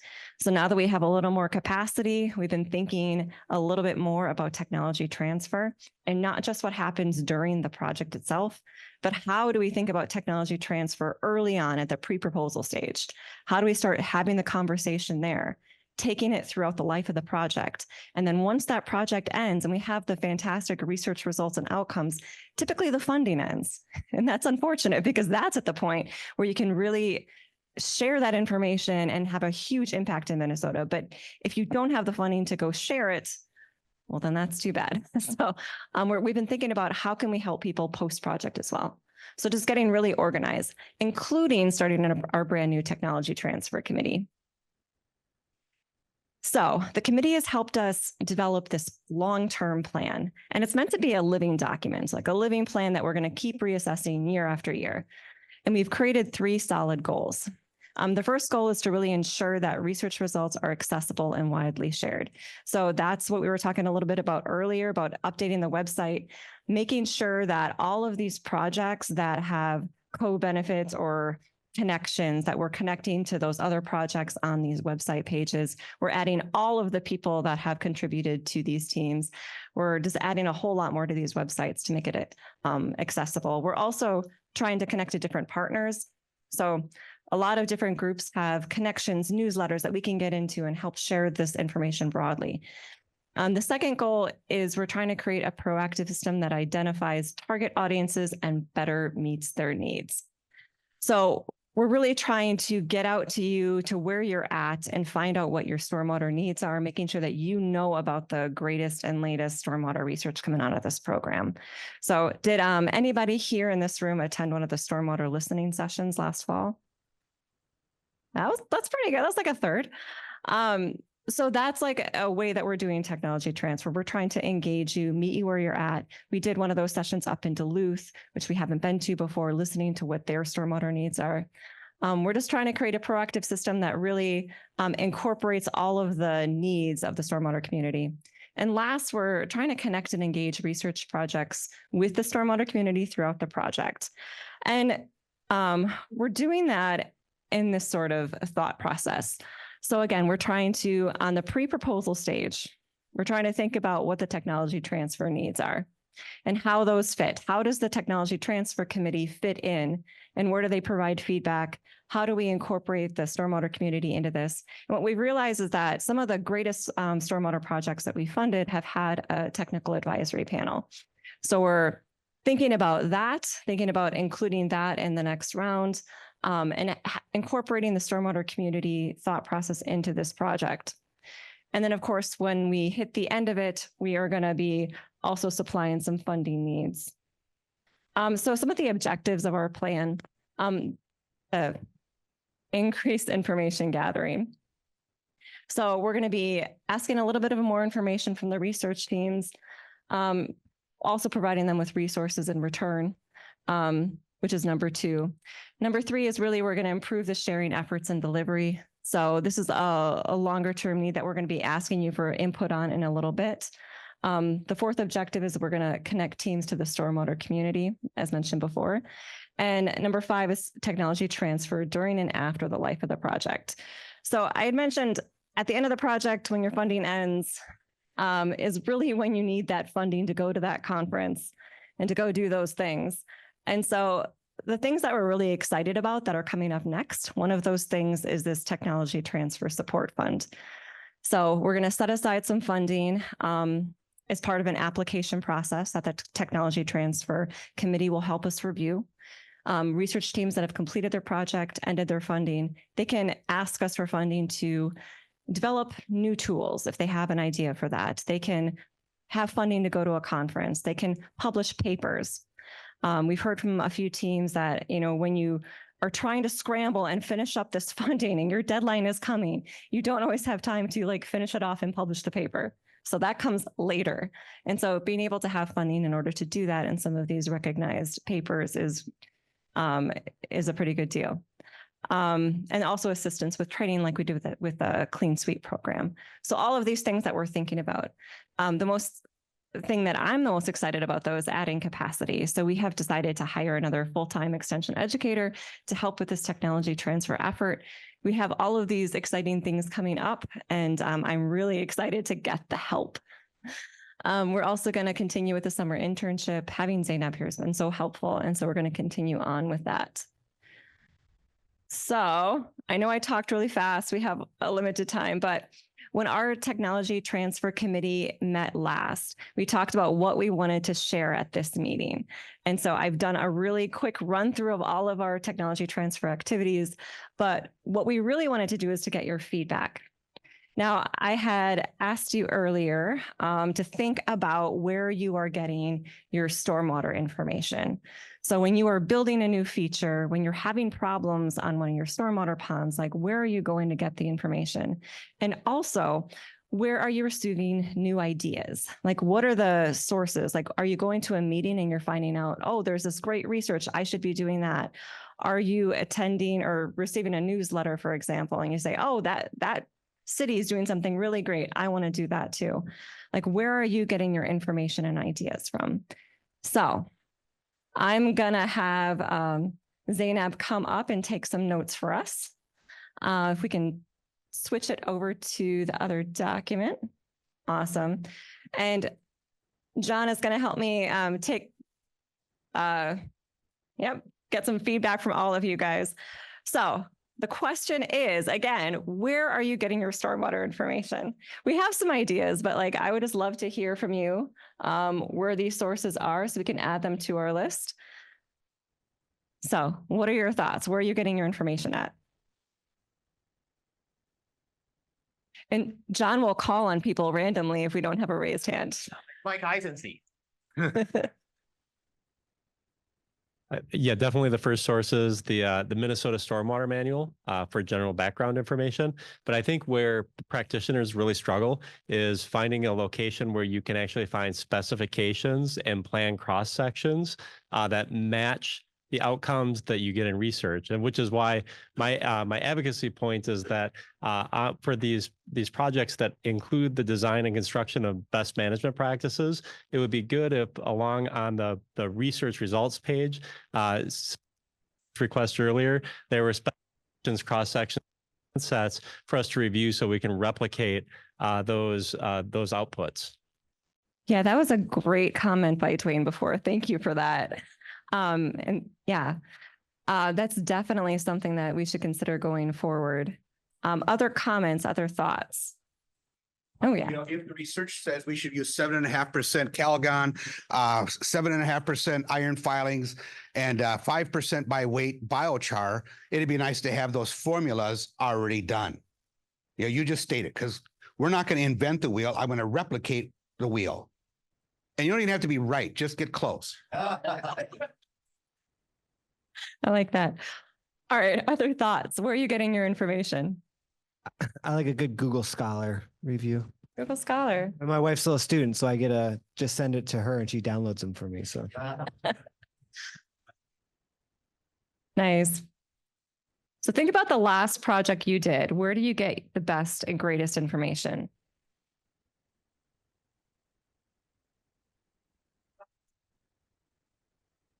Oh. The Water Resource Conference, she says. Yeah, that's a great spot too.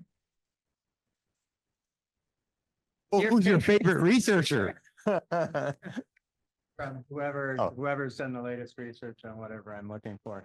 So if it's, How do you find the researcher? I participate on technical advisory panels over the decades. Smart. There you go. All right. Other thoughts? Where are you getting your information? Oh, something online. Someone here says getting info from USGS staff, papers on websites, conference presentations, and word of mouth. Wow. Fantastic. All right, I Ross. recently tried AI as a kind of a lead in to a few of these. So both Gemini and Copilot, when I put my about stormwater in, it gave me a bunch of good general information. I'm like, man, this seems really familiar. So I said, can you give me some local sources for me on these? And each time it came to Minnesota Stormwater Seminar Series, Water Resources Center, and the Stormwater Manual. So we're teaching AI how it's done too. Nice. Are you guys getting any newsletters that you're getting information from that aren't the updates newsletter that Andy Erickson sends out? Oh, well, the MPCA puts out a newsletter on stormwater. Yeah. But there is no really good, I don't think there's really a good national newsletter these days, but there's Stormwater Solutions. That's a magazine that's published online.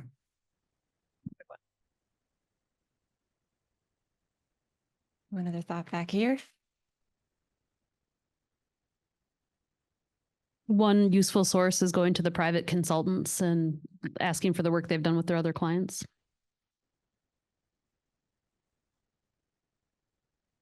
Very good. Other thoughts? Oh, yeah. You get to go next. I go. Who's gonna go? It's a game of chicken. Go, Dwayne.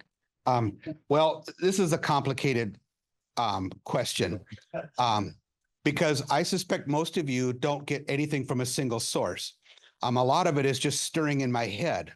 And it's a combination of a whole bunch of stuff. So I'm going to tell you that I have a problem and I need to find an answer. So I make it up. And then eventually I'll write a research proposal because I don't know what I don't know, but I still have to move on. Storms aren't stopping. And so it's not an easy answer, but to me, try. And I don't even know how to write a good research proposal until I've had a bunch of failures or it didn't work as expected. So if I had a perfect question, you might be able to do perfect research, but everything is imperfect. And so I would say the answer is that, as a professional, that it's a synthesis of a whole bunch of things swirling in our heads, and you keep throwing darts at something and hope something sticks and becomes a design. And then eventually I'll ask you guys to do formal research. But I want to reiterate that one of the benefits that you could give me is that working with Dr. John Chapman, I know you are. I'm one of the SWIP designers, construction site manager, and it'd be nice if one of the products was a 5-minute PowerPoint, a 5-minute video that we could include into training. Right now, I have to sort of read your paper, synthesize some stuff, stick it in training. It'd be nice if you already had modules to be incorporated into SWIP design certification, recertification, and construction site management, new certification, recertification. So that would be a fast way to show those of us that are trying to implement, just construction contracts and permit compliance. Great suggestion. Oh, yeah. Much shorter. I know WEF is starting to do a lot more with stormwater. So maybe WEF is, international. So maybe that's an option to look at.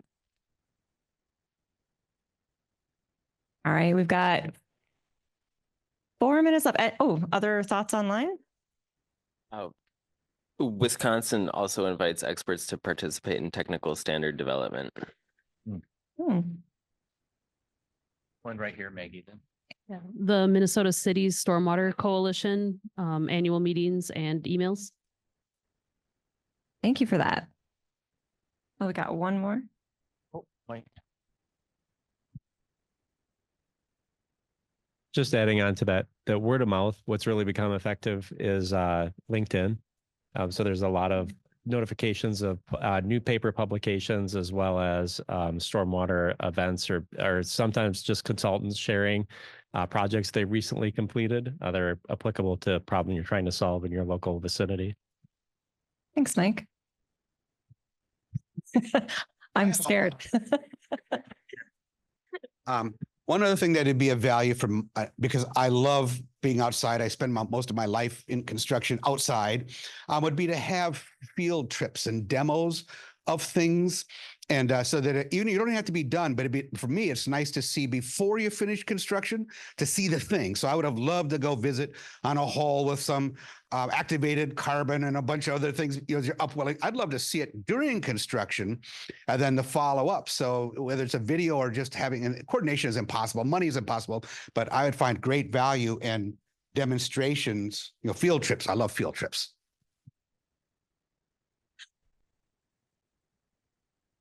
We've utilized the U of M capstone project process to kind of get some fresh ideas on some things, or to at least get like an initial, study an idea before we move into more details.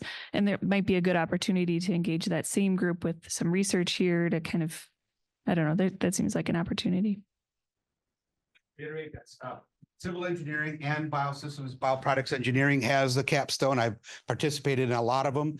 At least I did in civil until I realized I wasn't an engineer. Then they didn't ask anymore. But I'd done, I think, 12 of them before they realized I wasn't an engineer. And you can't do that. So anyway, I really encourage that because it's a way of getting the next generation interested in what we do. It's open to anybody. Yeah. And I have a question related to that. Maybe capstones often seek out advice with their partners, and they're partnering with local units of government, cities often. And I heard you get information from your private consultants, and we know many work with watershed districts. How about tribal units of government, or do you seek out information from tribal units or interface? Does anyone do that? Dwayne, you do? Okay. Sort of at the, I don't know whether it's true or false, but it's sort of at the beginning. They really want more participation and consultation of the issues. So it's not necessarily that we're telling them what we're going to do. It's working before we try to put a plan together. So they want to be involved at their early stages to be able to contribute, ideas or what they're looking for. So it's a little different twist on it. So it's not necessarily they're looking for answers. They want to be part of the story. The Chesapeake Stormwater Network is a pretty good source of information as well. Yeah, that's a good one. I think we're almost wrapped up with time. Any one last thought before we wrap it up? Oh, one online. We have recommendations online for ASCE and IECA are good resources as well. Nice. Well, I really appreciate you guys providing all this great feedback. The Technology Transfer Committee, when we met, we didn't want to miss an opportunity to gather information from this fantastic audience of practitioners, policymakers. I think I saw a funder in here. This is just great, and we really appreciate it. If you are part of a project team and you have some additional thoughts after attending today's annual meeting, like please, reach out to us, let us know. If you have any other ideas after this, again, please contact us, let us know. And again, we're going to have that QR code at the end of the day on the screen. So if you have thoughts about the last two projects you saw, or if you have an idea about an earlier project on how that research could be applied, some potential partners that we may not have thought of, or some tools that would be really useful, like the suggestion by Dwayne and Mike about having some of those CAD designs available. If you think of something like that, just let us know. We are willing, open to gather all the information from you and do our best job possible. I think that's it. All right. Well, thank you, Maggie.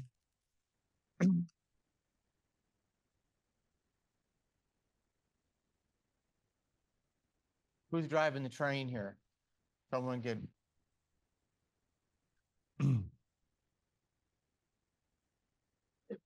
What's that? Yeah.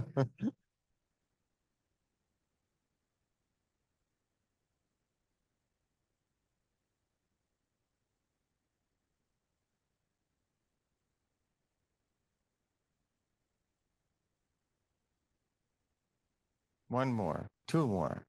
Where are we?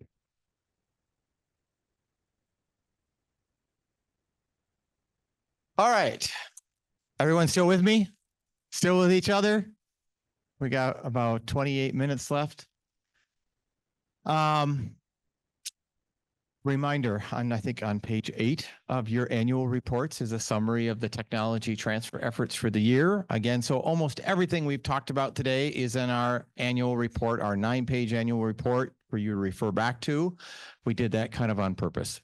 So I want to conclude our annual meeting with talking about where we're going next as a research council and talk about our research priorities for the next 2 years and how we're going to invest our time, capital, and most significantly, money. So there's 4 pieces of my message this afternoon. One, we are going to make some rather large investments into research this fall. We are going to be building and executing a number of partnerships and collaborations at the state, regional, and national level. Third, as Maggie alluded to, we are going to be expanding our technology transfer efforts. We're very excited. I hope you were that we're going to add capacity. We're going to hire another extension educator. And one of the things we're going to do is make what do you call it? Well, I'm calling it post-project grants available to research teams so they can help with technology transfer. And the fourth item is increasing engagement and transparency of the Research Council. I'm going to start with the last one first. So how are we going to increase engagement this year? A couple of things that we're going to do is have some research symposiums. There are 2 that we are currently planning, and these things provide opportunity for conversation and input between practitioners, professionals, and researchers, and the Research Council.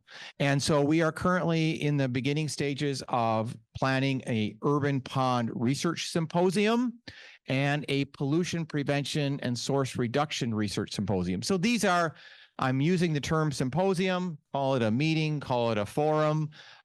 These are a chance for us to talk about the research that has been conducted, the research going on, and the gaps that we have. And how do we collectively have this conversation between all these groups? And there's others that we could think about in the future, but these are the 2 that we're planning for the next year ahead. The other thing we haven't been always great about doing is advertising when the Research Council Advisory Board meets. So now we're going to be posting that on the website and giving the public or any of you a chance to talk to the board at the beginning of the meeting like you would see at city council meetings or planning commission meetings. No different, as a little open forum to provide an opportunity. We always invite you to talk to board members. I always try to emphasize that. You can send them an email, give them a call, but here's an opportunity for you to do that at a board meeting. Maggie really talked about the technology transfer, so I think I'm going to skip most of this. You've seen it, but I will just tell you over the course of the next 12 to 24 months, we are going to be doubling our financial investment into technology transfer. As we do more and more research projects and more of those come to maturity, we need to spend more time transferring that research out to practitioners. And so our technology transfer efforts have to increase. And hopefully you clearly got that message today. Yes.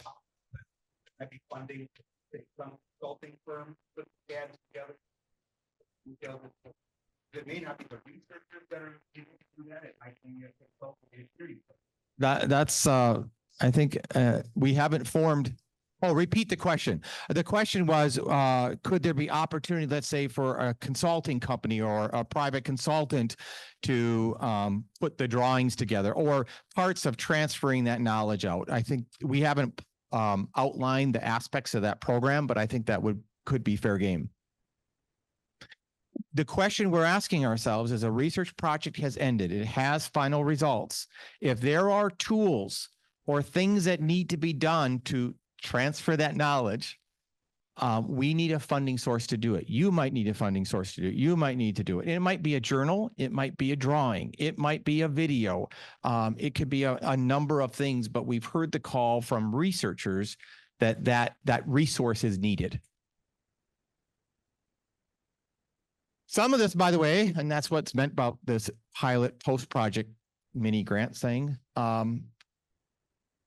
For those of you that are researchers or part of research teams that will submit proposals, you'll see significant changes in the RFP about technology transfer requirements. So this is built into that. You'll see that the next RFP. All right.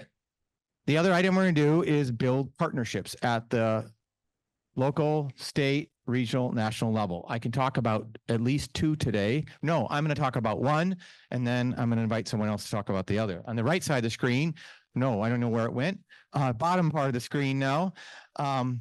If you saw my PowerPoint slides before Lena got them, she helps me tremendously. We are in negotiations with Minnesota Sea Grant to possibly run a joint RFP for stormwater research, where NOAA will kick in 50% of the funds and the Minnesota Stormwater Research Council will kick in 50% of the funds. So what we're constantly trying to do with the Minnesota Stormwater Research Council, and I started the day with this talking about finances, is diversify our financial portfolio. And so this is a promising adventure that we can tap in the NOAA funds. Some of those are Great Lakes Restoration Initiative or GLRI related, but we're currently talking with Sea Grant about this possibility. So again, try to leverage different resources. The most exciting something is what happened, I think, basically this week. My dear colleague, Dr. Andy Erickson and Dr. John Gulliver are going to talk about this. I think Andy is actually. About the most recent partnership that we have been fortunate to been awarded. Very good. Thank you, John.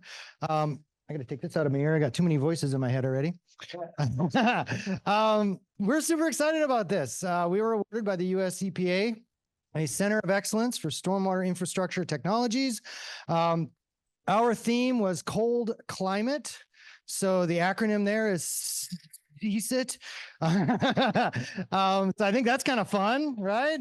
Very thematic. But we are going to, this center we've launched with our proposal. We plan to do two primary research projects, one related to road salt, because that's important to cold climates, and the other related to bioretention, biofiltration media, because that continues to be a challenge for not only cold climates, but other spaces. But this CSIT ties in very much with what John and Maggie and others have been talking about today, in that a strong component is technology transfer.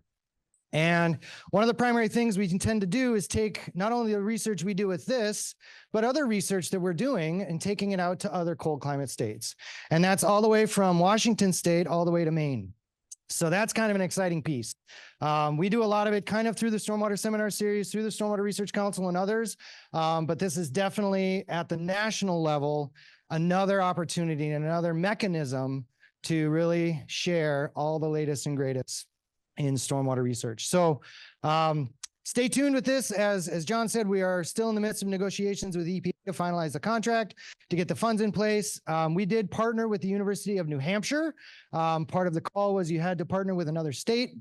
made a lot of sense for us to partner with New Hampshire. They've been doing stormwater research for 20 years as well, over 20 years, and we've known them for many years. So we're really excited to be working closely with them. But we also have a technical advisory committee made up of stormwater experts in all of these cold climate regions. So again, staying connected, local to the communities, create venues and avenues to get the technology transferred to the folks that need it the most. Because as all you know, and as you know, this technology transfer program has demonstrated, if we do the research, but we can't get it out to the people, it's really of no benefit. So we're excited about this opportunity. Stay tuned. More and more will be released on it soon. John, would you like to add anything? Or John, would you like to add anything either? Yeah, I do have a very long list of people that I could thank on this because many, many people worked hard on it. John Bellata, John Gulliver are on it, John Chapman and Rebecca Foreman are on this. Diana Delbotton is on this from St. Anthony Falls Laboratory helping us. We have all of our finance and accounting folks. Yeah, so within the University of Minnesota, accounting and contracts to help us get this through, Jody Ron has been excellent in getting this through the system. We are also partnering with the National Municipal Stormwater Alliance. So Seth Brown at NMSA, National Municipal Stormwater Alliance, is also a partner to help translate and transfer the technology and the things we learn to the municipalities nationwide. So that's another part of our tech transfer. Who else am I missing? Besides New Hampshire, obviously, Jamie Wool and Tom Ballestero. Fond du Lac. So we do have, yes, this, at least initially, and we do plan to expand. We have tentative agreement with Fond du Lac to help with our technology transfer to upcoming professionals. So high schoolers and even college age. So that's exciting as well. That's it. All right. Thank you so much. Yep. I would say for both the CSIT and the Sea Grant opportunity, what this means for the Stormwater Research Council is basically our abilities to do more research and to do more technology transfer because we're able to leverage dollars. And so again, this was news to us. We have a lot more to tell on both of these in the weeks and the months ahead. All right, so I want to spend the last few minutes here talking about our future plans in terms of research investment from the Minnesota Stormwater Research Council. And we did make this public several months ago. So hopefully you're a little bit familiar with it, that we've established 4 research priorities for the next 2 years. Structural practices, which there are a finite list of ones that we are focusing on. Pollution prevention and source reduction, effectiveness of practices, and characterization of urban stormwater runoff. Now, to understand those 4 now is to understand where they came from originally. And hopefully you're familiar with our Minnesota Stormwater Research Roadmap that goes back to about 2018 when we published it, which identified 8 specific research priorities. There's a lot of specificity under each one of these pieces of the pie. And as the Research Council has issued RFPs, they've included all or some of these pie pieces as the years progressed. And so again, each cycle has been a little bit different in terms of what we invested in. What we decided to do in 2023 is hold back our RFP and take a moment to reflect on where should we be investing research now across these different areas. And so we used the research roadmap. We held focus groups around the state, some online, some in person. We ran a survey. We had many discussions with the advisory board that I introduced you to this morning. The advisory board had a number of committees, and lo and behold, we dissolved these 4 areas that we're going to focus research on in the next 2 years. Now, under each of these, there's more specificity. Under structural practices on your left side of the screen, there are 5 practices that we're going to invest in research in the next 2 years. Urban stormwater ponds, stormwater capture and reuse, treatment trains, bioretention, iron enhanced sand filters, or sand filters more generally, or filters. That's a little bit in discussion right now. pollution prevention and source reduction. It says TBD there because we have a subcommittee here that has been working on this. They recently, just last week, completed a prioritization exercise. I have a pretty good idea of the research priorities under this, but they haven't seen the results of that exercise yet. I know I see a few of the committee members smiling. You'll see that later this week. And then these other two buckets of looking at efficacy or effectiveness of practices at a catchment scale seems to be of real interest to communities. And then I usually call this the continued characterization of urban stormwater runoff, understanding what's in it. That includes snowmelt and beyond some of our usual culprits. And so we don't know if microplastics exist in urban stormwater, but people are asking if they do, PFAS and some other things. So we're going to invest some energy looking at that.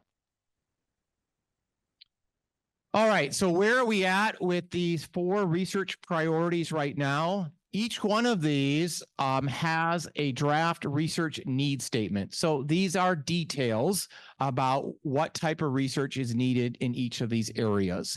Some of them contain very specific topics.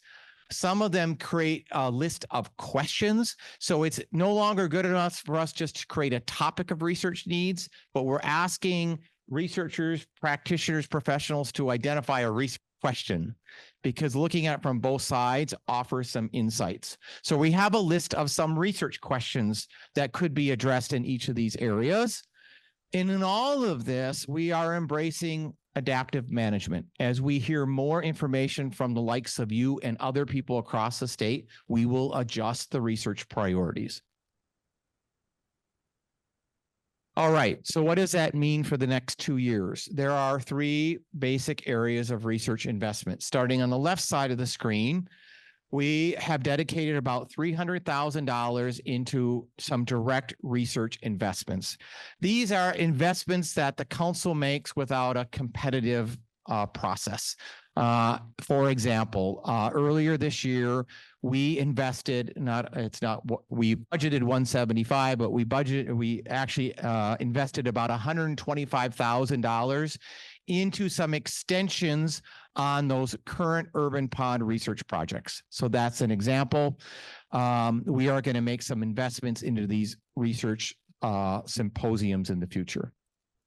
You're probably most interested in the center panel, and that is going to be our upcoming competitive stormwater research RFP, which will be coming out this fall. I'll show you the timeline here in a moment. We anticipating awarding up to $2.1 million in research. And so that thanks to our financial partners, the Clean Water Legacy Amendment, support from the Clean Water Council, support from our cities, watershed districts, and private industries have made this large budget possible. So actually the Research Council has established what we call funding targets in each of these individual areas. So we won't invest $2.1 million all into urban pond research. We've actually divvied it up into some funding targets across these other areas to make sure that we can address some of the priorities of these places in other across the state. And then last but not least, we have approximately $400,000 to $500,000 that we're going to hold in a research pool for later in 25 and 26, because research questions might come up that we want to invest research in a year from now. So, yes. Let me see how I back up here.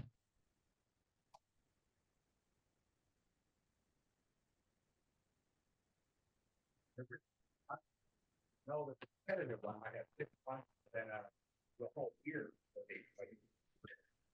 Well, it's on a case-by-case basis with the advisory board. So these things are very different. And these are funding targets. These are ideas. We don't want to award all our money in the competitive piece, knowing that we had some other things that might need to be done. For example, there's a few other things in the list, but we anticipate some of these research priorities that I showed you require comprehensive literature review, like we did with the pond research project, or not the pond, urban ponds. If you don't remember, in 2022, we authored a national pond research literature review. We collated everything we know about urban stormwater ponds. Actually, it turned out to be international, right? We think that could be done for bioretention, stormwater capture and reuse, and some other topics. So we've budgeted some pieces for that. All right, so for our competitive cycle, this timeline is all subject to change. We should know by early September. So within the next month, we will establish the final details under each of those 4 research priorities. We anticipate a mid-fall RFP release. Proposals will go through a pre-proposal process with required presentations.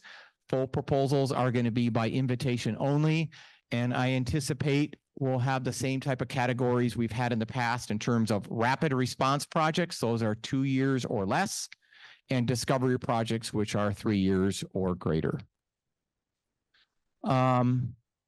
I know people want dates. I can't give you exact dates yet, but I wanted to give you enough warning for research teams and collaborations with cities that anticipate that you could be writing proposals in December, February timeframe, and that full proposals would be due sometime in February.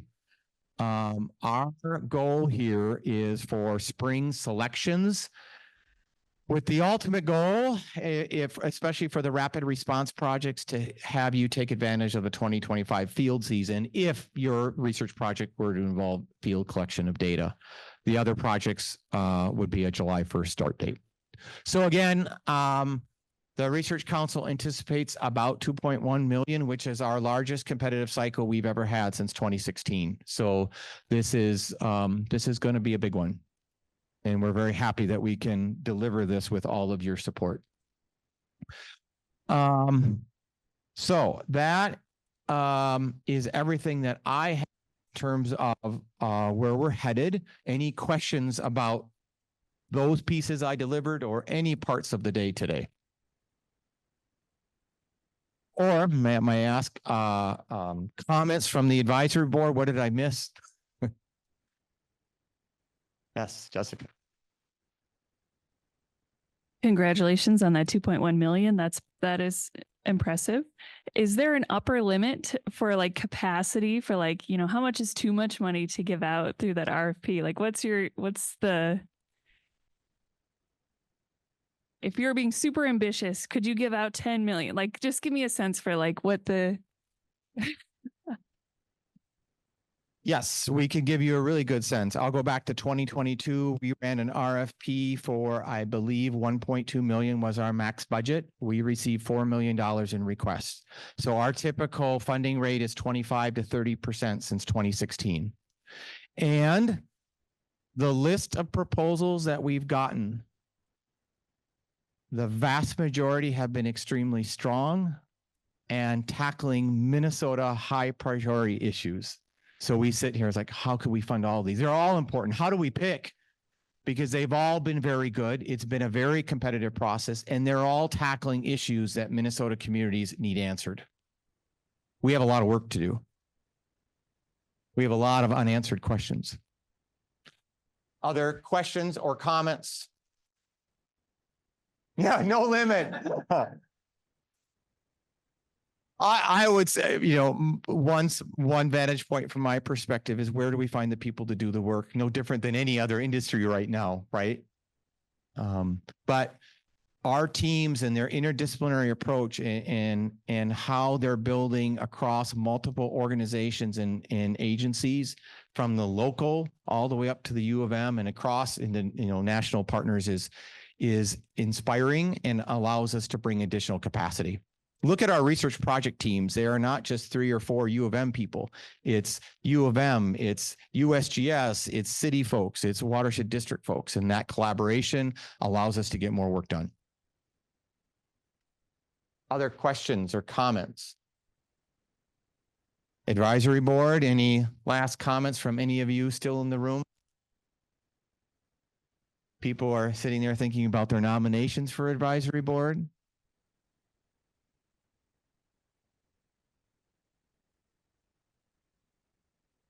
Well, I'm really excited. I'm excited and thrilled about the work that we've done. I'm more excited about where we're going. And I anticipate that we're going to do a lot of great work together in the next few years. And the Minnesota Stormwater Research Council is doing what we need it to do to answer questions that are needed in Minnesota communities. I say to make Minnesota communities a better place to work, live, and play, and that we have sustainable water resources. That's what we're after. And to make our stormwater management in our communities just more efficient, more effective. And that's not just water pollution, it's how much money we spend on operating this infrastructure. So it's not just water quality in terms of effectiveness and efficiency, it's how we operate.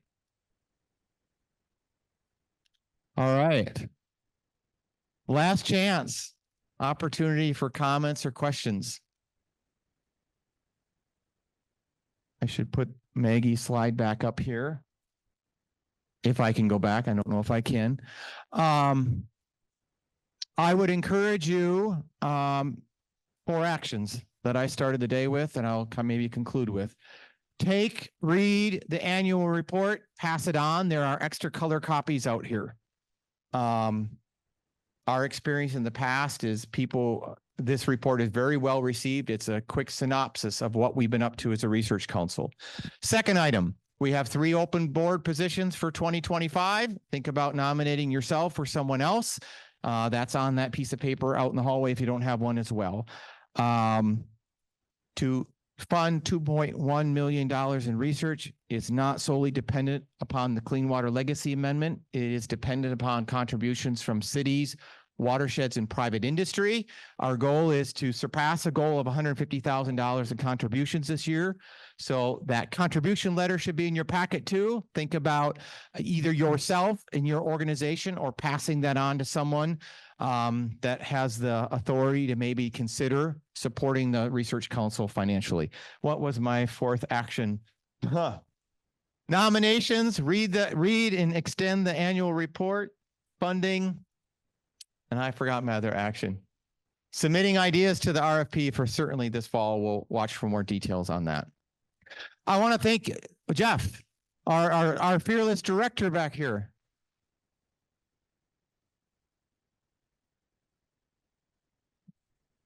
That is one of my 4th actions was a reminder that the Clean Water Council is currently seeking input on where it spends its clean water legacy funds. And so submitting your support for the Minnesota Stormwater Research Council goes far. I will send that out again in our post-annual meeting follow-up, these different actions, including that one. All right, I thank you for your time. I hope that you find value not only in this meeting, but the work of the Research Council, the work of your colleagues, again, to answer some of these questions we have about urban stormwater management, and that you have an enjoyable afternoon. You can enjoy that with ice cream, which we've made available over here. So please stick around, have some social time with your colleagues. And I really appreciate you coming today. And thank you to everyone online. And if you do have additional questions online or comments, please do send those in because we'll save everything that we gathered today. Have yourselves a great afternoon and a safe drive home.